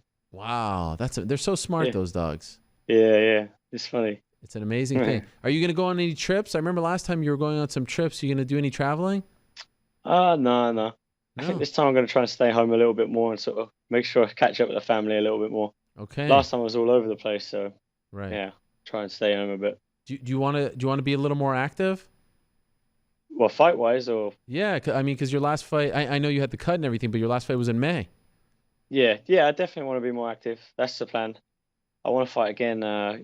Someone asked me before. I think I said August. So, late August, or to be honest, as long as it's this year, I'll be happy. Okay. Anyone in particular come to mind? No one in particular. I knew you were going to say that. Why not your colleague? We had that one before, so maybe that one. Okay, you mean Gil? Yeah. You want me to call him up? I don't know. Is there anyone else in the office that you want? Chael? You want Who Chael? else? Yeah, go on. Let's have Chael. I'm sure that Chael or we have Corporate Jake. I don't know if you're familiar with Corporate Jake. He could probably cut down. Not. You're not familiar with him? Not. Yeah. You know what? I'm pissed off at my brother at the minute. My brother's name's Jake. Maybe we'll fight him. Oh, why are you let's pissed have off? Corporal Jake. Why are you pissed off? He's being a pain in the ass. How so? I don't know. I can't explain it, but he's we have to have a word with him. Really? What, is he jealous of your success? Nah, not that. I just think me and my dad are gonna have to I don't know, put the hands on him a little. Rough him up a little. You're being serious now. Yeah. Oh my gosh. Was he at your fight? Yeah, he was. But he wasn't nice afterwards. He wasn't happy for your success. I took my family and team out for dinner, and he left. He didn't come, so I was a Why? bit pissed off. What's I happening? don't know. I don't know. We'll have to ask him. Is he at the house right now? No, he's not. He's not. He don't live here. Can you text me his number? I want to call him and straighten this out. Yeah, I'll text you his number. Okay. I will Perfect. do. Arnold, Yeah. pleasure as always. Congratulations. Thanks, buddy. Enjoy it. By the way, I know I asked you this a long time ago, but I can't remember, and it always bothers me. What does the BFA stand for? It was Babyface Assassin when That's I was right. like, I think I was like 15, 16, and someone suggested it, and I just set my Twitter as that, and I never changed it. So yeah, I like AAA. yeah, I like it. I just can't be bothered to change my Twitter. That's right. You're Yeah. you know what you're like? You're like the tow truck driver. AAA. You know AAA is a yeah. thing here in the United Yeah, States. yeah. You're the guy. Yeah, I've seen it. You need to pick me up. Speak to Arnold. I don't know. I feel like there's a fight connection in there somewhere. I have to work on it. But I'm funny happy enough, for you, it's mate. AA in England. Oh, is it? That company's it's just the AA. Oh, okay. Well, Yeah, Arnold yeah. Allen. There you go. It works. Arnold, pleasure as always. Thanks for doing this. My best to That's all right. Trafford and the whole family. Thanks, man. See ya. All right, there he is. Arnold Allen. No longer the babyface assassin, now AAA. Appreciate his time. Big win. And that's amazing. That's incredible company that he's in. One of 5 featherweights to start their UFC career 5-0. Yair, Connor, Zabit, Jose Aldo. Amazing. Arnold Allen. All right. Later on in the program, we're going to talk to Leon Edwards. After that, it will be AJ Agazarm to close out the show. But in a matter of seconds, we're going to be joined by one of the top contenders at 205 pounds, a man who just became a father a little over a week ago. Let's say hello to my man, Beastin 25-8, overtime. Corey Anderson. Overtime. What's going on right here? How are you, Corey? Good. I'm tired, but I'm good. Congratulations. How's fatherhood treating you? Amazing, man. I'm loving it. Got my whole family right here. Got my little one to the left of me, my dog underneath me, my right to the right, or my wife's to the right. I'm loving it. Life is good. Life is great. And why are you tired? Sleeping schedule is all messed up? Yeah, I got the baby and I'm still training, just staying busy. So the reason I wanted to have you on was a weird thing happened 2 Saturdays ago. You announced that you became a dad. It was all well and good. Then you talked to Alexander Gustafsson via Twitter. And then all of a sudden, Gustafsson replies to you. And it seems like we've got something going for June 1st.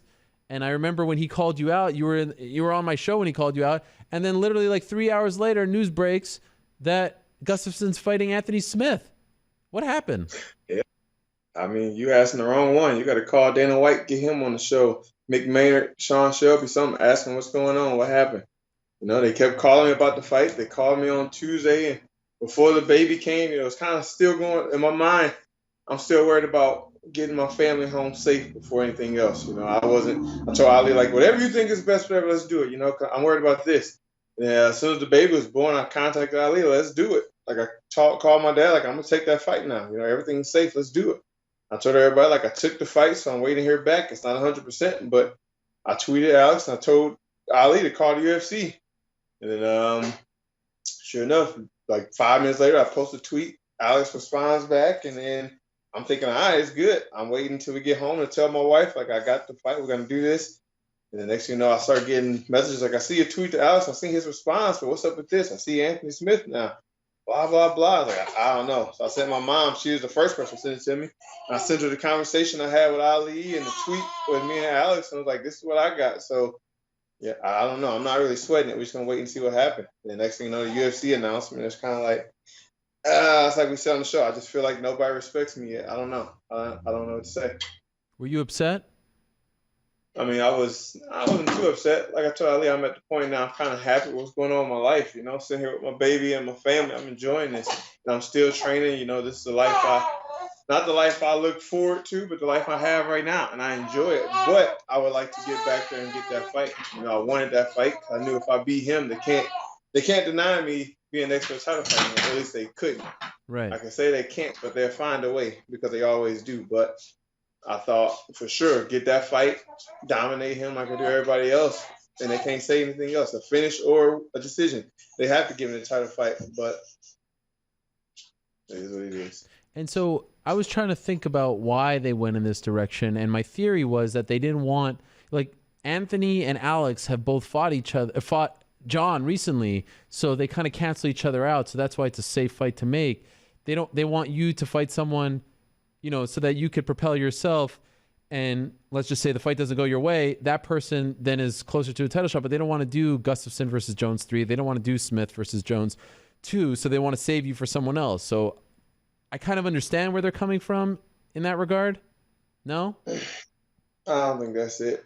Because I guess talking to Dana White, or not talking to Dana White, talking to Ali, and they wanted to fight to go or whatever, and they was like, "Oh, Corey beat Gus, he's guaranteed. He's the number one contender."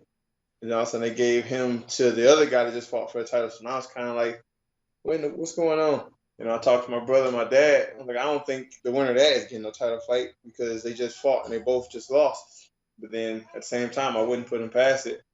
And then I really started to doubt that's what they were doing when they called me, a couple days later, like, oh, fight Luke Rocco in Chicago. Like, okay, so I just dominated 3 top 10 guys I'm sitting here proving what I need to get the title fight. But now they call me to fight Luke Rocco, a 185 who just got knocked out. So he's not getting title fight anytime soon. So why would they want me to fight him? It's kind of like I told you in text messages, man. They think I'm just a number. They think I'm just going to be here to fill in fights, and that's not where I'm at anymore. I got a family now. I'm not here just to fight for fight. I'm not fighting for myself. I'm not fighting for fun, I got to support my family and the goals and get to where my goals are. And the goal is to get the belt. And my plan. Last time I was on here, we talked about my fight plan. I don't plan on doing this forever. So, I feel like if I keep taking these dumb fights and any fights, I'm just going to be here fighting and fighting and fighting. At the end of the thing, I'll be then fought 30 more times and have gotten no closer to a title fight because I'm just taking whatever fight they throw to me.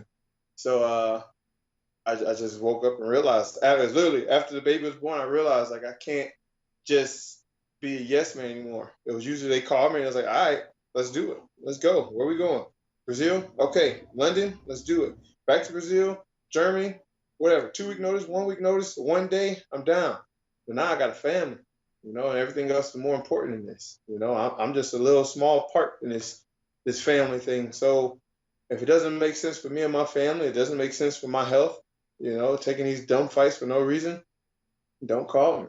I'm not really worried about it. If it got to a point where it got to a big ordeal, they keep throwing me these fights, and also they wanted to let me go. It is what it is. Like I said, I'm happy in my life right now where if I had to walk away from it, I have nothing to prove. Every time they called me, they wanted me to fight, I fought. I proved what I wanted to prove.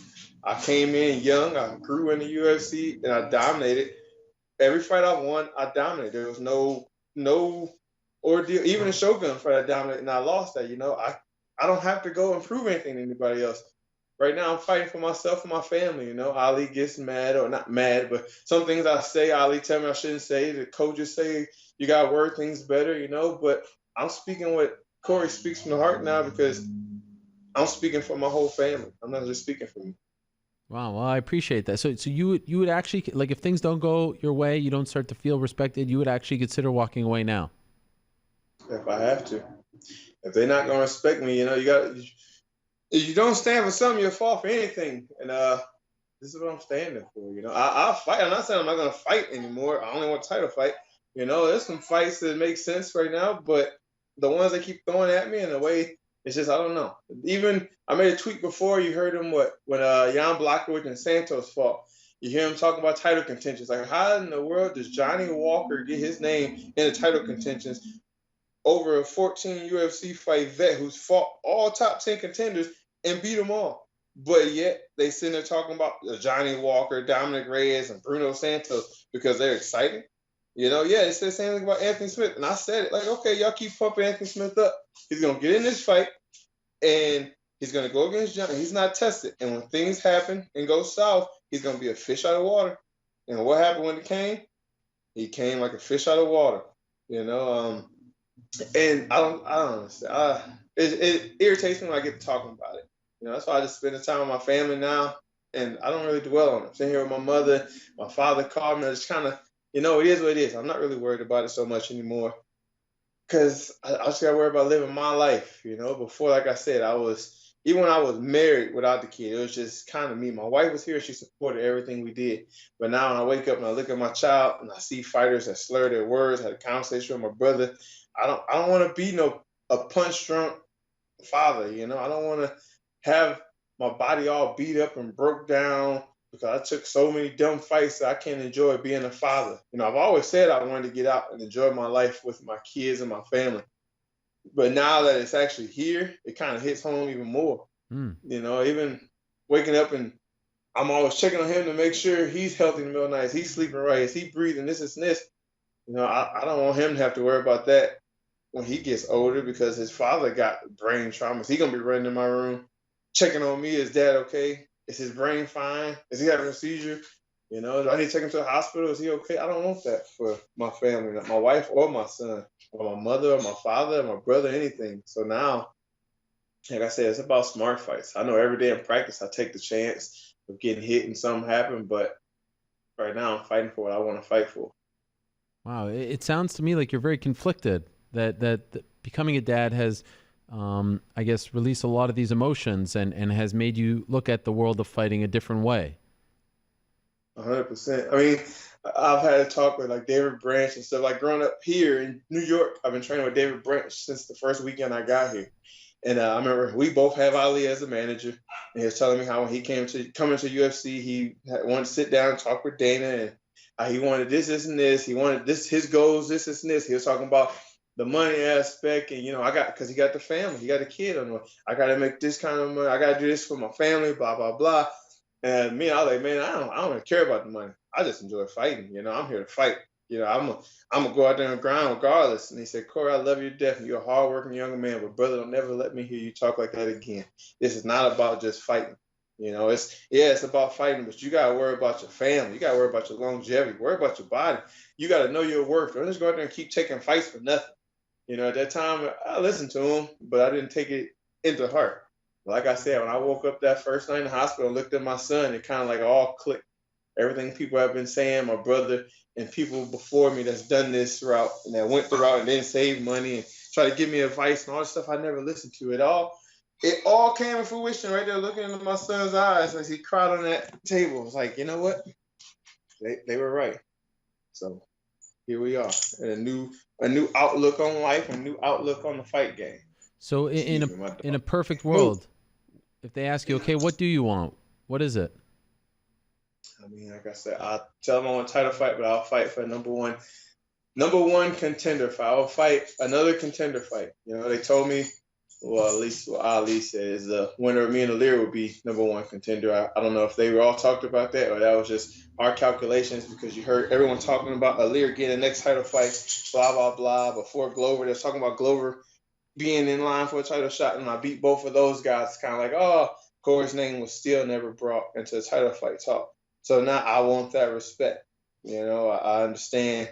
They keep saying, oh, the rankings, Corey is here in the rankings. Yeah, the rankings are some BS, and we all know it. I beat the top three, number 3 and number 5, and somehow I'm at number 7 right now. I don't understand. Anthony Smith just beat Dominic Reyes just beat number 6 Saturday. I guarantee you he'll go to 6.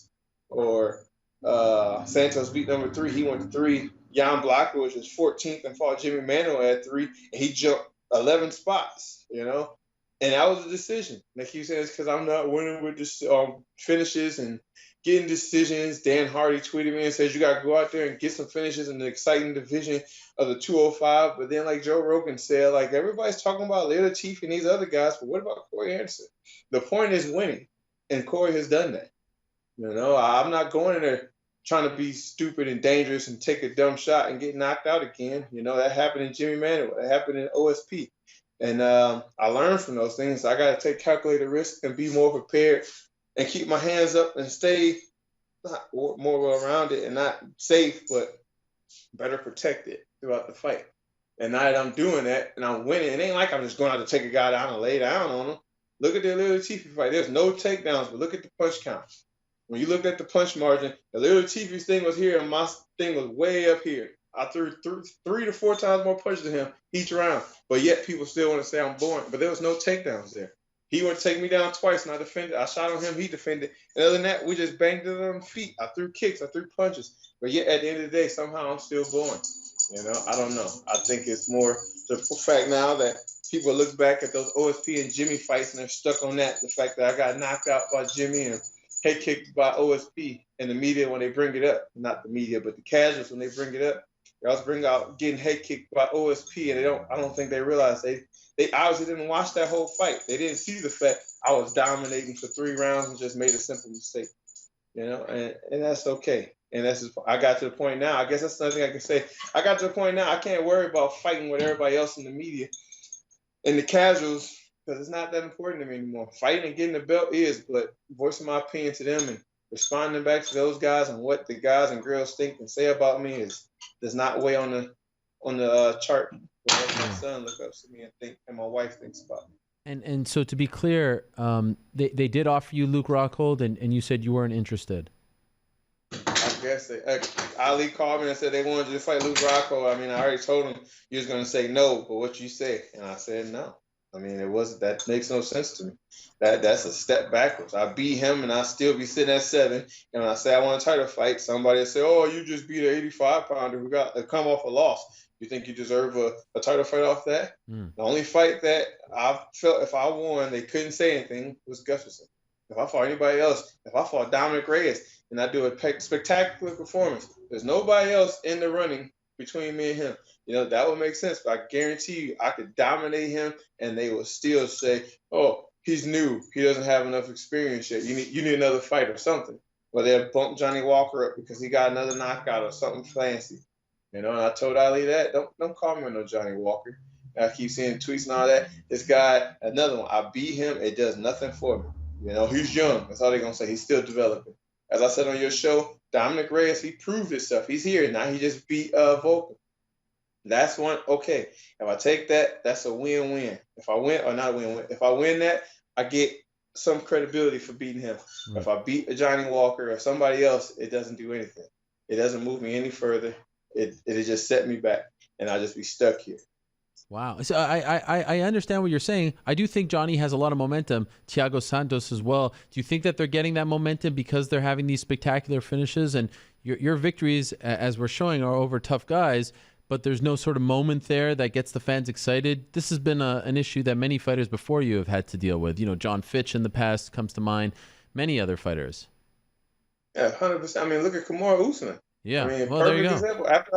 After I got off of your show, actually, that last Monday the last time I was on here on a Monday. Mm-hmm. Tuesday, I was taking a nap and he called me. He said, "You just landed." And I was listening to your interview, bro. He said everything you said sounded exactly like what was going on with me. And the only thing you can say, you gotta stay positive. You just gotta keep doing what you're doing. Don't get deterred. Don't try to go out there and change your ways up. Just keep doing what you're doing and keep dominating. They can only deny you for so long. I said, "You're right, because now it's your turn. You about to get your title, bro. You did what you had to do." Yep. But he went out there and he did it for so long. I think Khabib was another one. Yep. Khabib was 27-0 now? Yeah. And every time he would get hurt and he'd come back and they have some other reason why he shouldn't fight for the title. And even now, he's got the suspension going on. He's actually the champ. But I keep telling people, I got a feeling when he comes back from suspension, they're going to find a way to try to keep him from solidifying his belt against whoever the interim champ is. I don't know. I don't know. When you're a wrestler like that, I don't think they really respect even Dana White and those in the UFC that should understand, like, being here this long. Wrestling is that dominant. If you can't, don't get mad because I'm wrestling. Stop my wrestling. If you can't stop it, you SOL. So what? You just got taken down. Now figure out how to get up. And if you can't, you're going to stay down here. You're going to take these hands for 5 minutes, 3 minutes, however long it is. Respect that because that's a crack. Like my mom even said to me, she said, I think it's more exciting for a person that can go out there 3 rounds or 5 rounds that whole time and risk getting knocked out at any time and still dominate the whole fight, And I said, "You're right, Mom, because anybody can go out there and land a haymaker and knock them out. Anybody can throw a head kick that's well-timed and knock them out. Yeah, it takes a craft to set up a head kick for that knockout punch, but it's hard to go out there for 15 minutes or 25 minutes and keep that same cardio, that same intensity, and the same discipline, not to get caught in a submission, a knockout, or end up getting dropped and the tables turn and you lose by decision. You know, and like I said, that's why when I say I want a title fight, it's not because I'm getting knockouts. Yeah, Santos getting knockouts. There's no way he's ready for John Jones. He's gonna go out there and John's gonna take him down. You know, look at his loss to 85. He got taken down and choked out. He doesn't have that ground game. Who has taken me down and out jiu-jitsu? Nobody. Who has went out there and outstruck me? Nobody. Jimmy caught me. Yeah, but I've never been outstruck. There's nobody throwing kicks that's not leaving me with an answer. Even when I fought Gian Vellante, my 5th fight ever, you know, he threw 31 leg kicks. I ate those and kept coming until I got knocked out. You know, there's levels to this. And these guys, they keep bumping them up because they're getting these exciting knockouts and the media is talking about them. And yet Instagram tagging them and hashtagging Lionheart or Sludgehammer and all this extra this and this and this. But like my brother said, when they get in front of me, it's a whole different story because they're not getting that. You know, that's all they got. You're a one-trick pony. I'm aware. I can sit here. I break down fights for a living. I was a wrestling coach and broke down matches. I sit here and break it down, and I knew Aliir Latifi. All respect to it. Now, I'm saying this stuff. I'm not talking bad on Aliir, but I knew exactly what he was going to do. He's going to go throw big punches, and he can't land those. He's going to try to take me down and try to smother me down, slow me down, and eventually those punches will land. I knew he's not taking me down, and I knew I'm long. If I keep moving, some of them shots going to land, but he's not going to land enough to put me out. As long as I keep my hands up and do what I do and move around, it's going to be over. And that's the thing with me. I'm actually an evolving MMA fighter. I'm an MMA fighter, a mixed martial arts. If I have to go, yeah, my wrestling is what I usually depend on. I didn't get that takedown against Aliir, so what I do? I struck. I outstruck him. I had kicks. Nobody's seen that before, but I can do that if I have to. Everybody else, they have punches. Anthony Smith is a big knockout artist. Well, we all knew he wasn't hitting John Jones, but there was nothing else he could do with him. You're a fish out of water after that. And that's what kind of irritates me because I'm what you want in an MMA fighter, a kid that's willing to go to the gym, go to places he's not comfortable and learn new things so he can have every craft and every position in the game, not mastered, but figured out where I can work from anything. And they don't respect that. They just want somebody that's going to go out there and knock somebody's head into the audience and, you know, start some drama or, you know, and neither of those are me. And that's okay. I'm just going to continue to be me, and they can respect me, or I'll just be gone.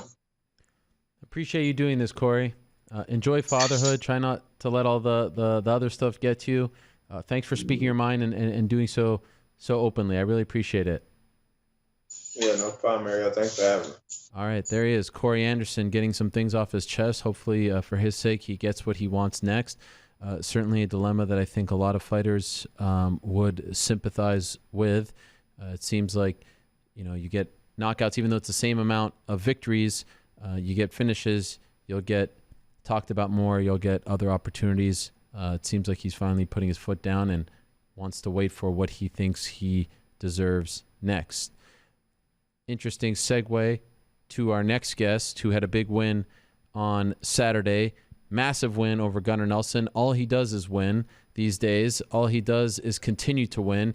He is the pride of Birmingham. He is Leon Rocky Edwards, and he joins us now via the phone. Leon, how are you? I like that introduction, Ariel. That's good. You like that one? I like that one. That was good. Oh, I appreciate it. 7 straight wins for you, tied for the second longest in the welterweight division currently. You are on a roll, my friend. What a big win over Gunnar Nelson. Overall, were you happy with what you did against Gunnar? It was good. I get to show my grappling, and there's not many fighters going out there and going to take Gunnar down and looking to grapple with Gunnar Nelson. And I feel like I wanted to go out there and feel what he had to offer on the ground, and I feel I did well and dominated there. So it was a good fight. In the third round, things got a little dicey. What happened there? Did you take your foot off the gas?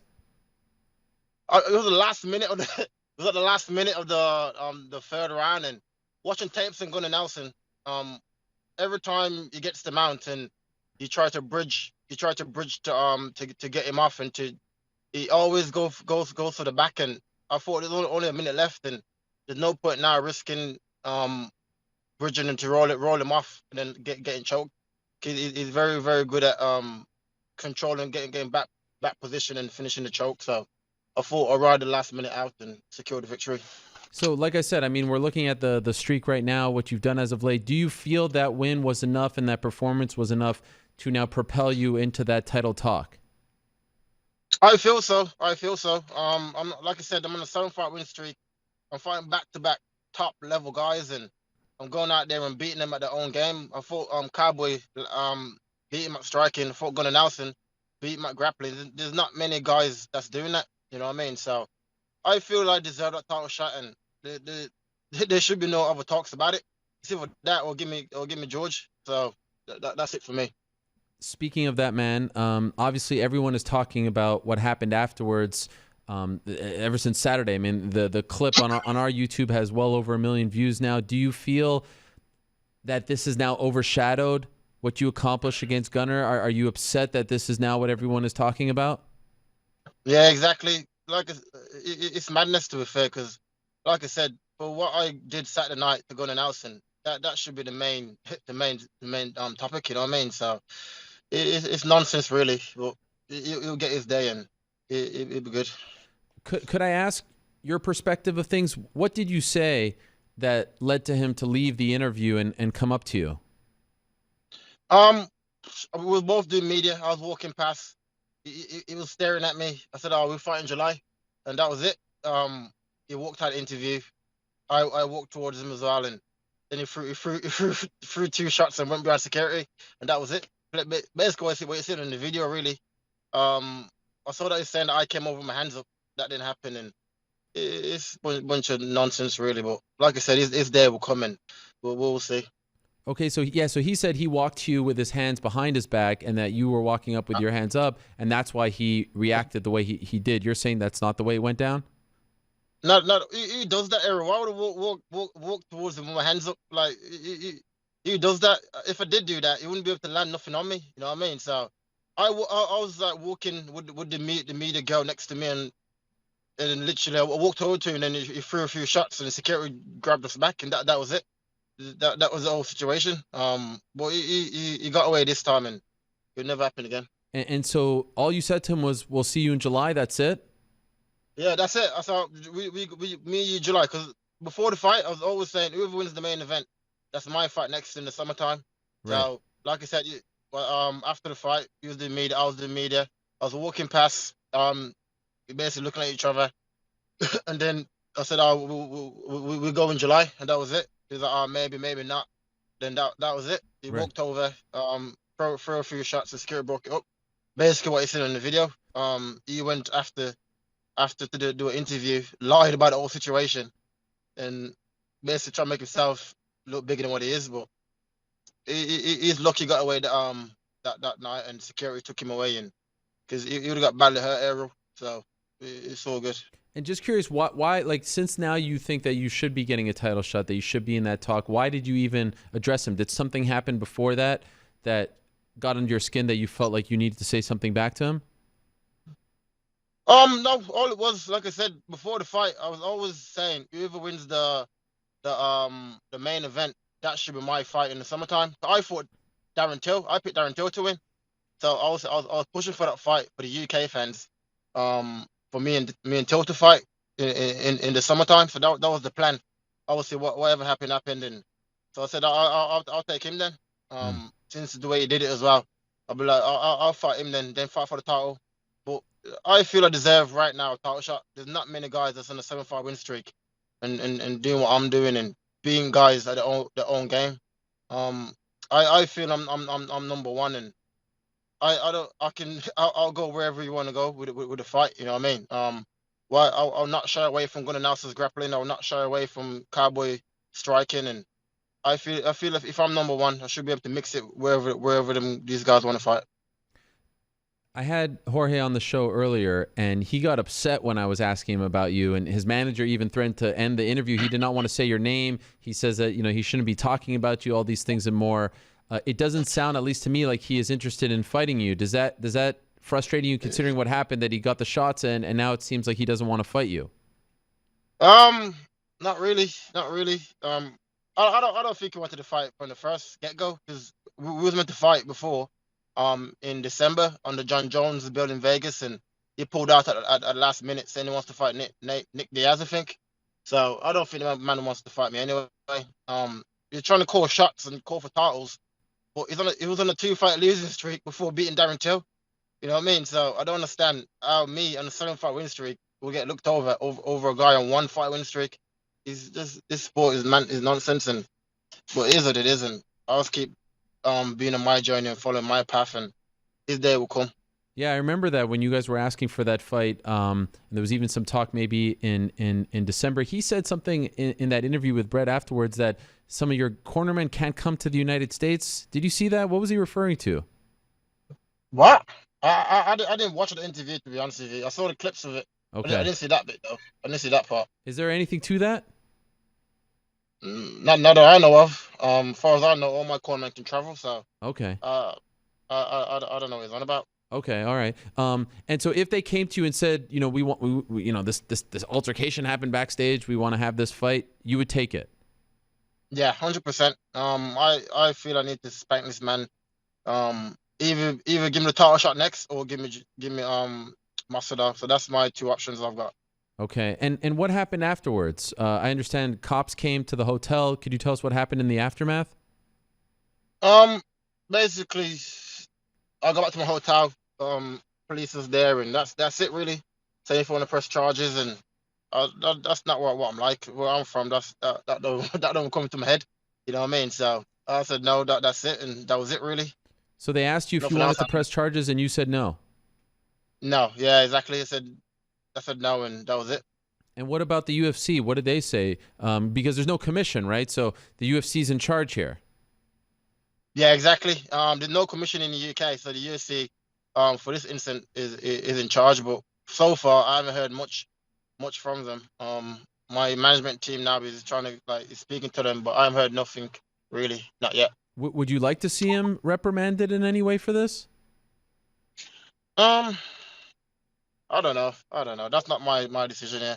I want to punch him in his face. That was my that was my thing. You know what I mean? So, what would it feel? Whatever they seem fit to do, then that's up to them. But I want to punch this man in his face, and that's it. Did you need stitches after that punch? Yeah, he gave me like a little cut under my eye. Yeah. Between like 2 stitches or something. Yeah. It's only a little cut. But that's it really. Did it put a down? I mean, you just had one of the biggest wins of your career, sold out show, and then that happens afterwards. You have to get stitches. You were not roughed up in the gunner fight at all. Did it kind of sour the rest of your night?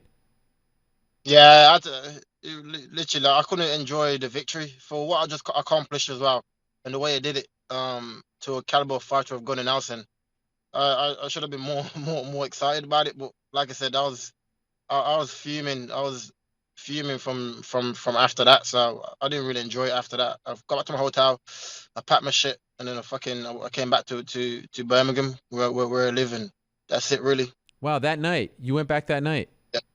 Yeah. I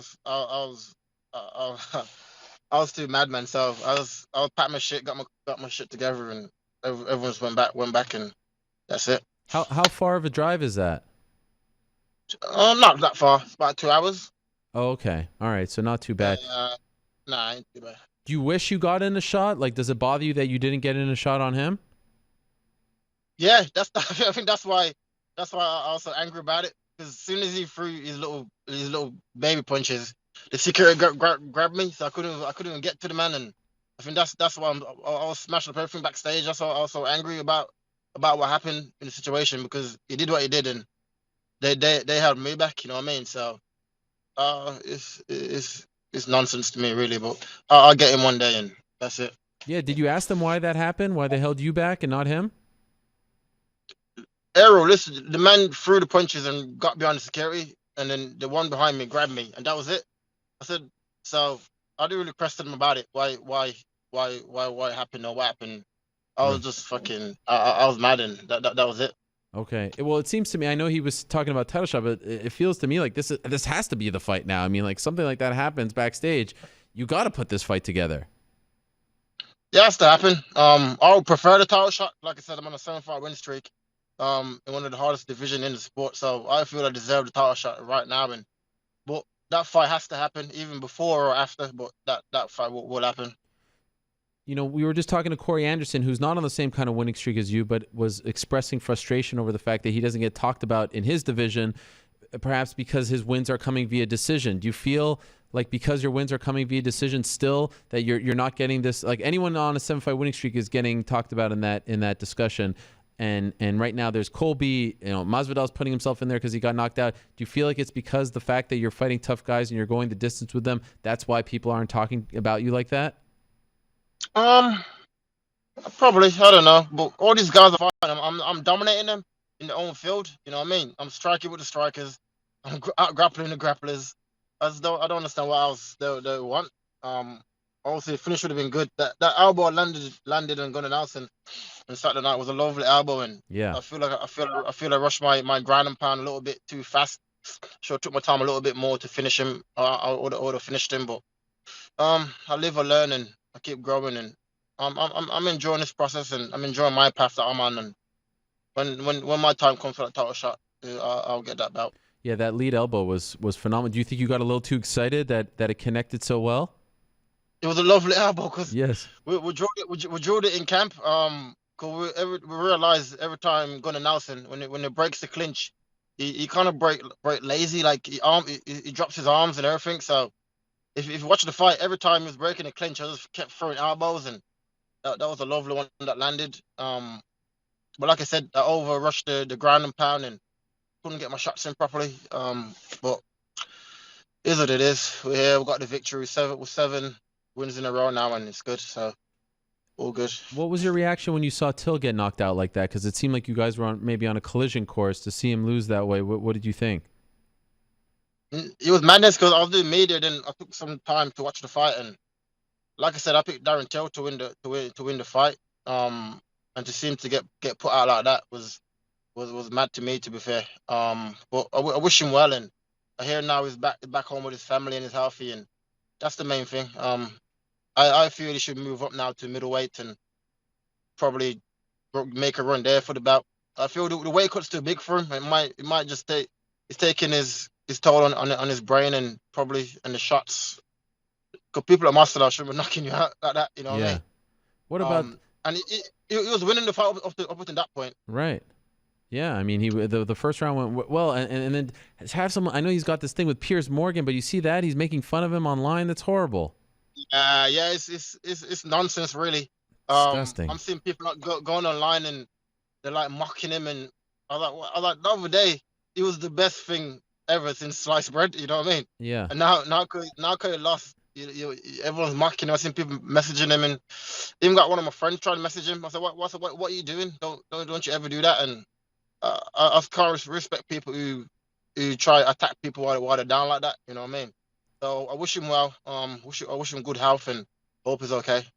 The disrespect that you guys have to deal with is just on another level, as far as from social media. The stuff that people say to you guys after fights is so disturbing to read. It really bothers me sometimes. So it's so weird. You go on the profile, it's like a fat person, like no pictures. Like one picture is one picture is as the main picture. No pictures posted.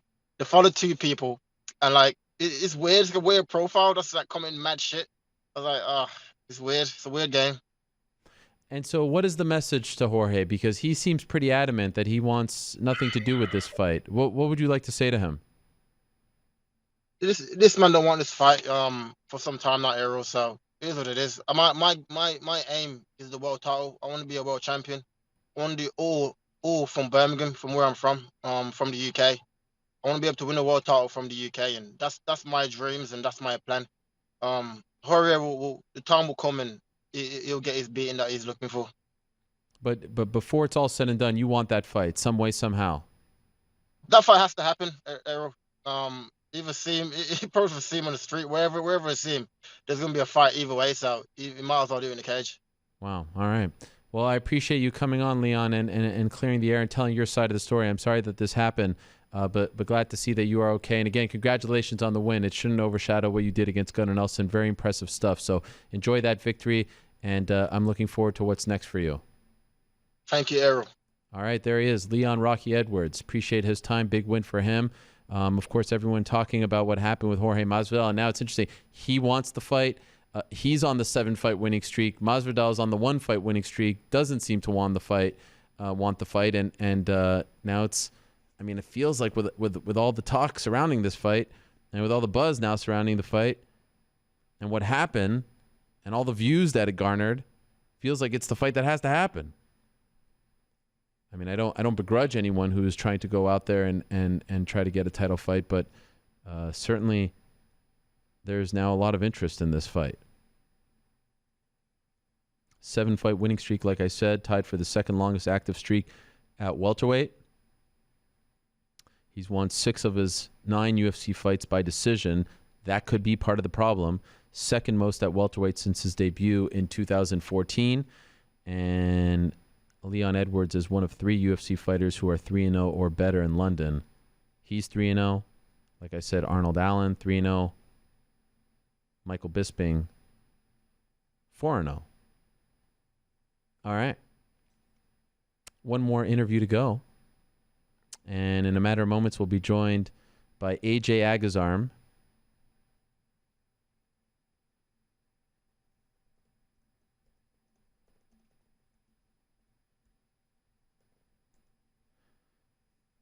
Who was on our show, sorry for the delay there, a few months back, and announced that he was signing with Bellator. And then, of course, he made his debut in January, and things didn't go his way. And so we wanted to check back in with the man they call Florida Boy to see how things are going. So let's go to the magic of FaceTime. I see his ear. There he is. AJ Agazarm, how are you? What's up? Good to talk to you again, my friend. Yeah. Wait, what did you say when you first started? You said that things didn't go my way? In the debut. Yeah, I guess you could say that. Well, I mean, the fact that you didn't get the W, right? When you don't get the W, that implies it didn't go your way. Yeah, but who didn't? According to who, though, right?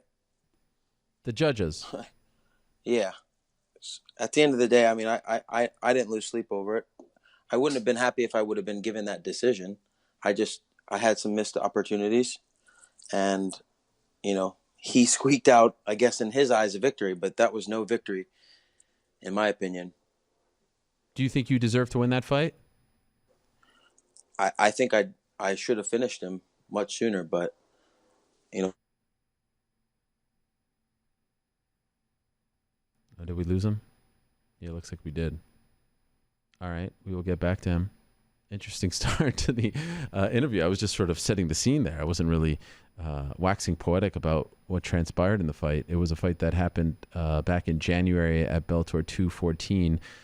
AJ fought a man named Jesse Roberts and lost via split decision. So at least one of the judges thought that he deserved to win that fight. And you'll recall he was in studio, as I said, I think it was back in November, to announce this decorated BJJ career. Do we have him back? AJ, are you there? Yeah, I'm here. Oh, okay. I was saying before we lost you there, do you think you deserve to win that fight? I think I should have finished it much sooner than I did. I was, working through some stuff, trying to figure things out. It was my first professional MMA fight, and I don't think he should be hanging his hat on getting that. If you looked at both the first round and the second round, it ended with me having my hooks in and having his back. Like, that's tough.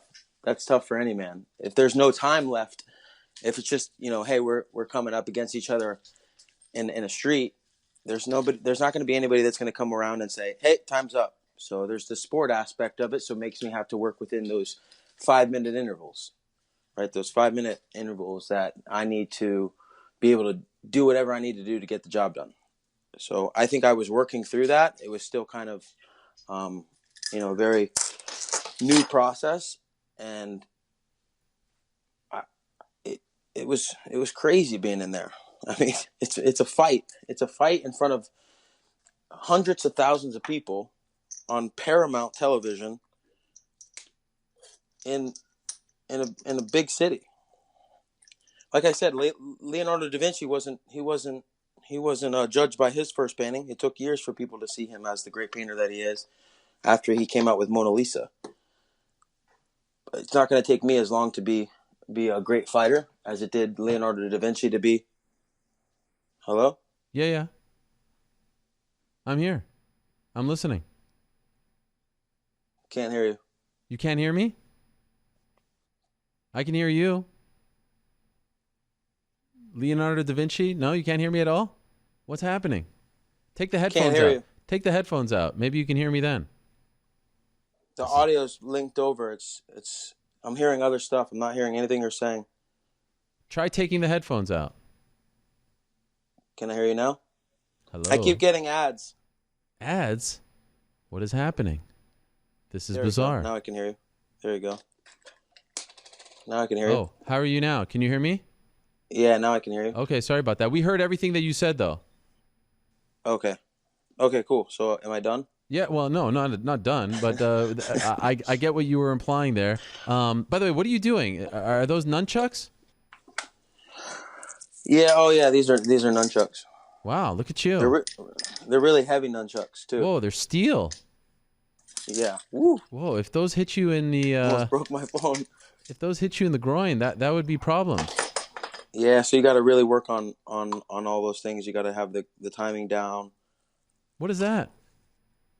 Oh, this is CBD. Oh, okay. Yeah.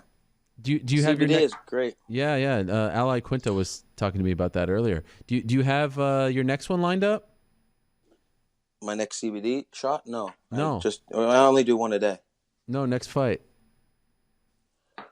Oh, yeah, I don't. But that's why I'm out here in Stockton. I'm out here training, and what normally would be like it'd be really tough to go through workouts if I didn't have CBD, and Nick and Nate turned me onto it, and it's insane. Like yesterday, Nick and I ran a half marathon.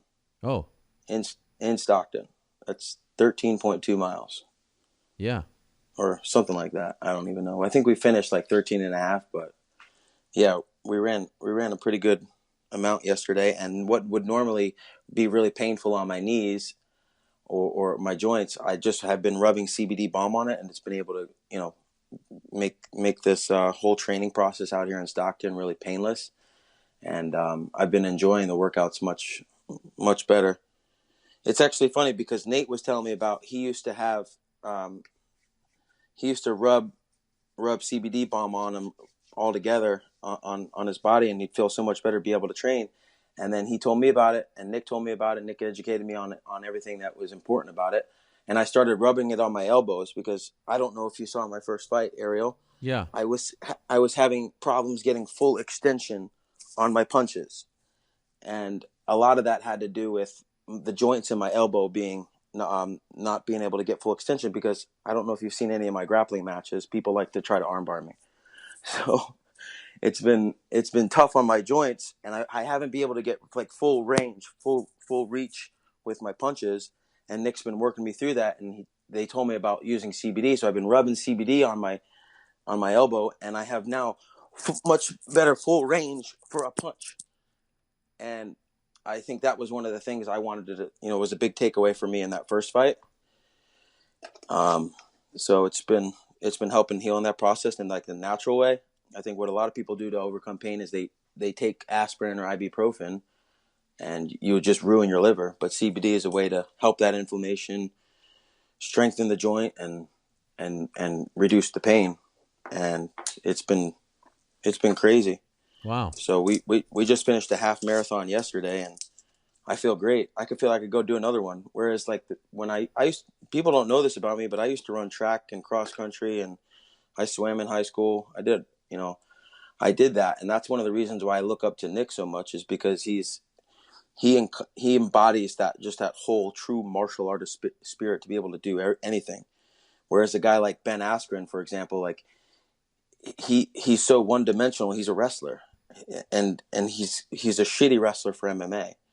If you probably talk to him and he'll say something about jiu-jitsu and be like, oh yeah, I don't want to work on my jiu-jitsu, because he's not good at it, and he doesn't have the courage to kind of let his ego down and say, okay, I'm going to roll my sleeves up and get in there and get better at jiu-jitsu. Yeah. For me, I'm horrible at boxing.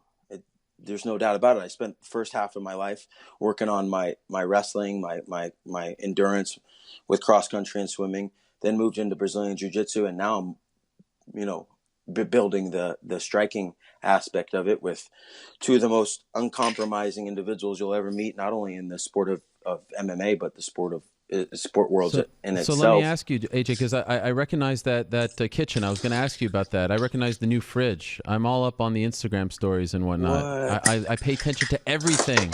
The new fridge. Well done. Okay, you are in the infamous Nick Diaz kitchen, right?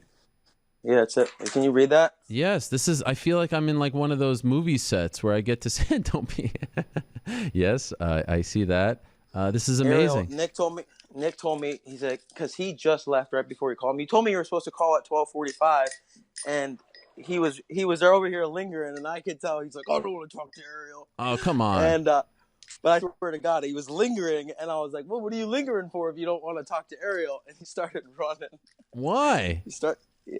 He said, he goes, "You better tell Ariel to say something nice about me, otherwise I'm going to slap him." What are you talking? I love Nick. What are you saying? I'm not saying that Nick was thinking about you when he was punching this refrigerator. Oh my dear Lord, that is the old refrigerator. What's the problem here? I have Nick's back. I told the world, stop bothering the guy. When he wants to come back, if he wants to come back, he'll come back. Stop trying to bait him into coming back. I was trying to have his back there. I know you disagreed with me. You went on my Instagram and all that. It turned into a whole thing. But you unfollowed me, and I got really butthurt about that. Yeah, but now we're good, right? Yeah, we're best friends. So what's happening with Nick? Can you give us an update? Something again? No. Oh, that's why I come to you. Give us the lowdown. I think the lowdown is we're, like I said, they're Nick and both Nick and Nate are two of the most uncompromising fighters you'll ever meet, and that's with themselves and the people that they have interactions with. You saw it with Masvidal. Masvidal's kind of the same mindset. That dude started popping off to him, and what happened? Yeah. He got in there and just punched the dude. Don't run your mouth, and that won't happen. And I feel like there are a lot of people in this sport that don't understand that mentality. And the more time that I spend out here and the more time I spend around them, I understand where that comes from. Because Nick and I and Nate, we have similar upbringings, right? The only difference is that he went to the world of fighting and took on just a huge task and kind of carving and paving this way for everybody in the sport today. Do you understand? I negotiated my own deal with Bellator. I did that, and I have a contract, a 4-fight contract with them, and I'm in a position to be able to have a career as an MMA fighter because of what Nick did in his career to make way for me to be able to have that as a white boy from Florida. Do you understand? Yeah, I understand. I know you look up to George a lot, and I think George is a great fighter. I thought that fight with him and Nick was phenomenal. I do think that Nick won that fight though, and I also think that when you throw the term that GSP is the greatest fighter of all time, I'll have to disagree, because what makes a good fighter? His ability to constantly be fighting, and now George has quit, and he doesn't have anybody that's coming up from underneath him that he's building and to carry kind of his legacy. He's just kind of wrapping it up and saying, all right, I'm done. Well, he has Rory McDonald, at TriStar. He's got a whole slew of young fighters at TriStar right now. We just had Arnold Allen talk to us on the show, Mandel Nallo. But I understand the point that you're trying to prove. There was that talk of Nick Diaz fighting Jorge Masvidal, as you may recall. Was there anything to that? And is there any chance of that happening? Yeah, I mean, at this point, Nick's trying to fight who the people think are the best fighters right now. So he does want to fight. Yeah. What? I mean, I don't think he wants to, but he will if he have to. He will if it a perfect example is what happened with Masvidal in that situation. He's a prized fighter, so he's going to fight if the money makes sense, or if he has a reason to. And the reason would be to shut people up like Askren or Colby Covington. Those are the people that they needed a little adjustment, especially Askren. So he would fight Ben Askren? I don't see why not. I don't see why he wouldn't fight Askren or Colby. Wow. Well, that's interesting. Or I didn't know that. What? Another person could be. Who did Stylebender just beat? Anderson Silva. But he has a fight. No. He has a fight in May. Yeah, but why aren't the UFC is wanting all these numbers and these changes, and they want to they want to idolize these people like Conor McGregor and build this perception for the public to see like these are the people that you should be tuned in, and they want to completely disregard Nick. And I'm like, Nick's the greatest fighter you guys have ever had. He's the biggest draw. He knows more about fighting and the world of fighting than most people on your roster combined. And you guys want to pretend like he's not the face of your organization. Like they want to push these other images, and I'm just like, it doesn't make sense. Right. All right. So what do you think? Do you think he does come back? I mean, we're approaching almost 5 years now. I think that they should get that fight going with one of the guys in the top 3 at least in that division. That would make the most sense, don't you? Sure. I mean, I like the Askren idea. I like the Masvidal idea. If they can. Well, no. Now, yeah. Well, now they're going to try to make Askren and what's his name again? Because I guess that was a fluke. Well, yeah, I don't think it was a fluke. I think it was. Oh, Robbie, no, I don't think that's going to happen.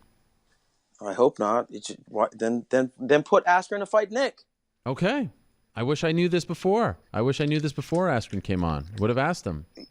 Well, you just get the people get the guys who they think are the best right now. Right. And you know what? It's going to be a heck of a lot easier because USADA's testing now, right? So all those fights that you saw Nick kind of just get out and you look like, oh my gosh, that was almost effortless. Imagine what it's going to be like now that people are much more held to the standard of USADA. And you're sort of his manager, right? Like you're the one who talks to the UFC. Is that accurate?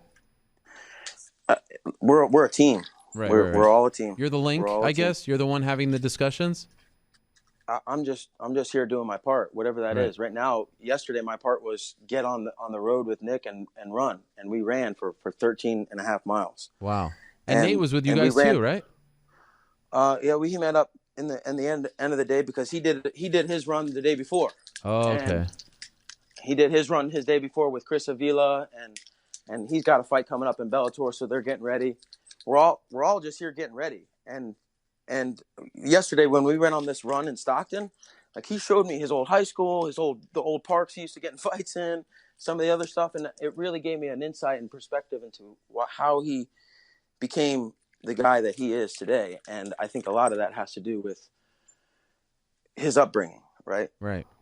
Could I ask about what Dylan Dennis said last week? Did you hear his comments? No, what did he say? You didn't hear when he was on the show last week? He's just so boring, and it's hard for me to pay any attention to him. And like people are trying to hype this up, this idea of us between each other, and I'm just like, why? He's so boring, and he has no.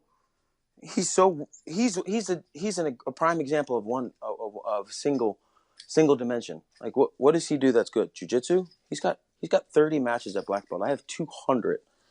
What is he? He did win his debut though, right? He won his debut via submission, so he stuck to his bread and butter. Oh, okay, great. He pulled guard, looked like a pussy. Excuse my language. All right. Like what do you want to do? He sat there and went for a toe hold. I could have done that against that guy. I wanted to challenge myself. Fair enough. You know, like I didn't cross a line to get in MMA. I started a new road, and this is a very, very long road that's going to be, full of ups and downs and curves. This is just the beginning.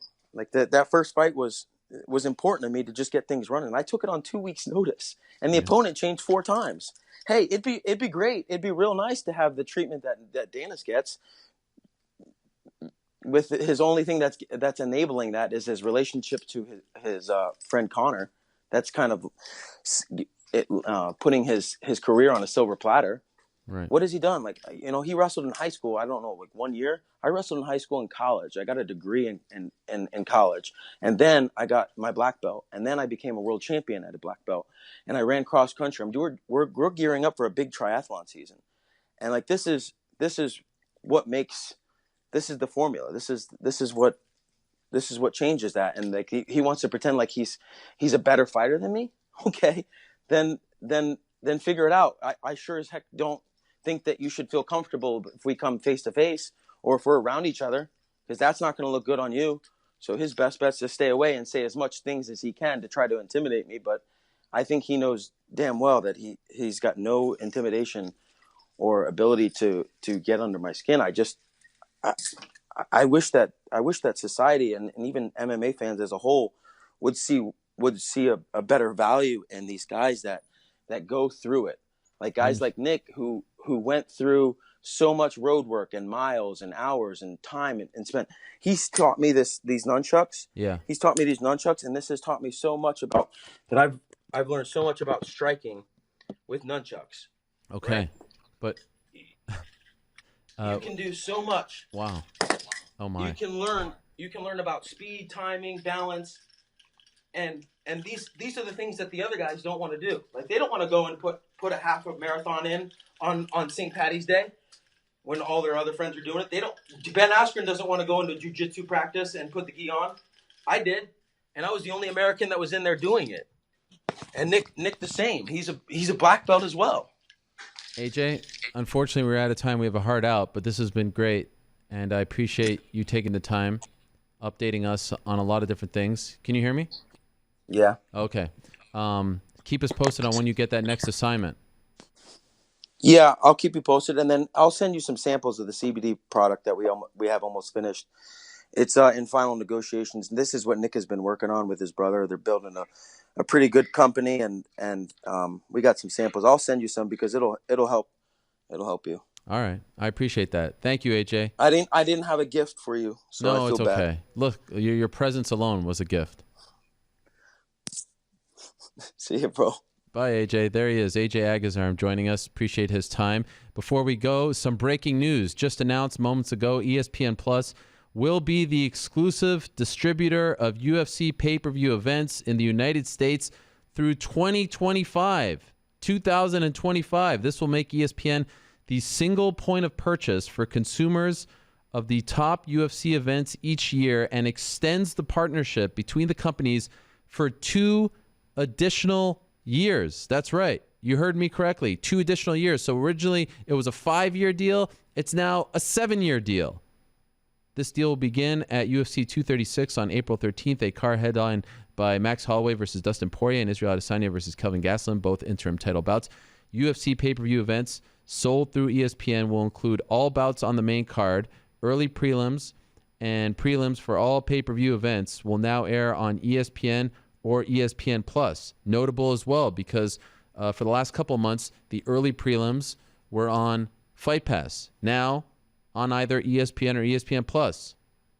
As you all know, as I said, ESPN and the UFC previously signed a 5-year deal. The deal now runs through 2025 as well. So it was originally 5 years. It's now 7 years, my friends. MMA ain't going anywhere. This is the worldwide leader in mixed martial arts. You know about PFL-MA. Now you know the UFC is exclusively on ESPN for the next 7 years, and you can get all UFC pay-per-views beginning with the April 13th card, UFC 236 in Atlanta, exclusively via ESPN Plus. Huge. Great way to end the day. There it is. Last time you were trigger happy. Now I went a little longer, and I thought I'd be rushed off, but it seemed like everyone was enjoying it so much that they wanted me long. I could call AJ back if you want to see more of the nunchuck stuff. I could call him back, no problem. Fun day. In the books. Thanks to everyone who stopped by.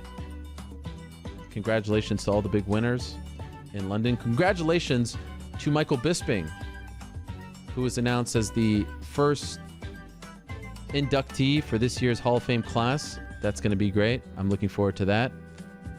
Congratulations to Kamaru Usman, who went under the knife and had a successful surgery. It's a busy weekend coming up. You've got the UFC in Nashville with Pettis moving up to 170, going up against Wonderboy, and you've got Bellator, you've got KSW, and you've got LFA, among the many others, putting on shows this weekend. So enjoy all of that. Thank you very much to Jorge Masvidal. Thank you very much to Duke Roufus, Iaquinta, Nathaniel Wood, Marc Diakiese, Molly McCann. I can't get that picture of that eye opening and closing. Can't get it out of my mind. Thank you very much to Arnold Allen, Corey Anderson, Leon Edwards, and the great AJ Agazarm. Appreciate his time. If you missed anything, check it out. iTunes, Stitcher, all those places and more. Back next week, same time and place. Till say peace. I'm out of here.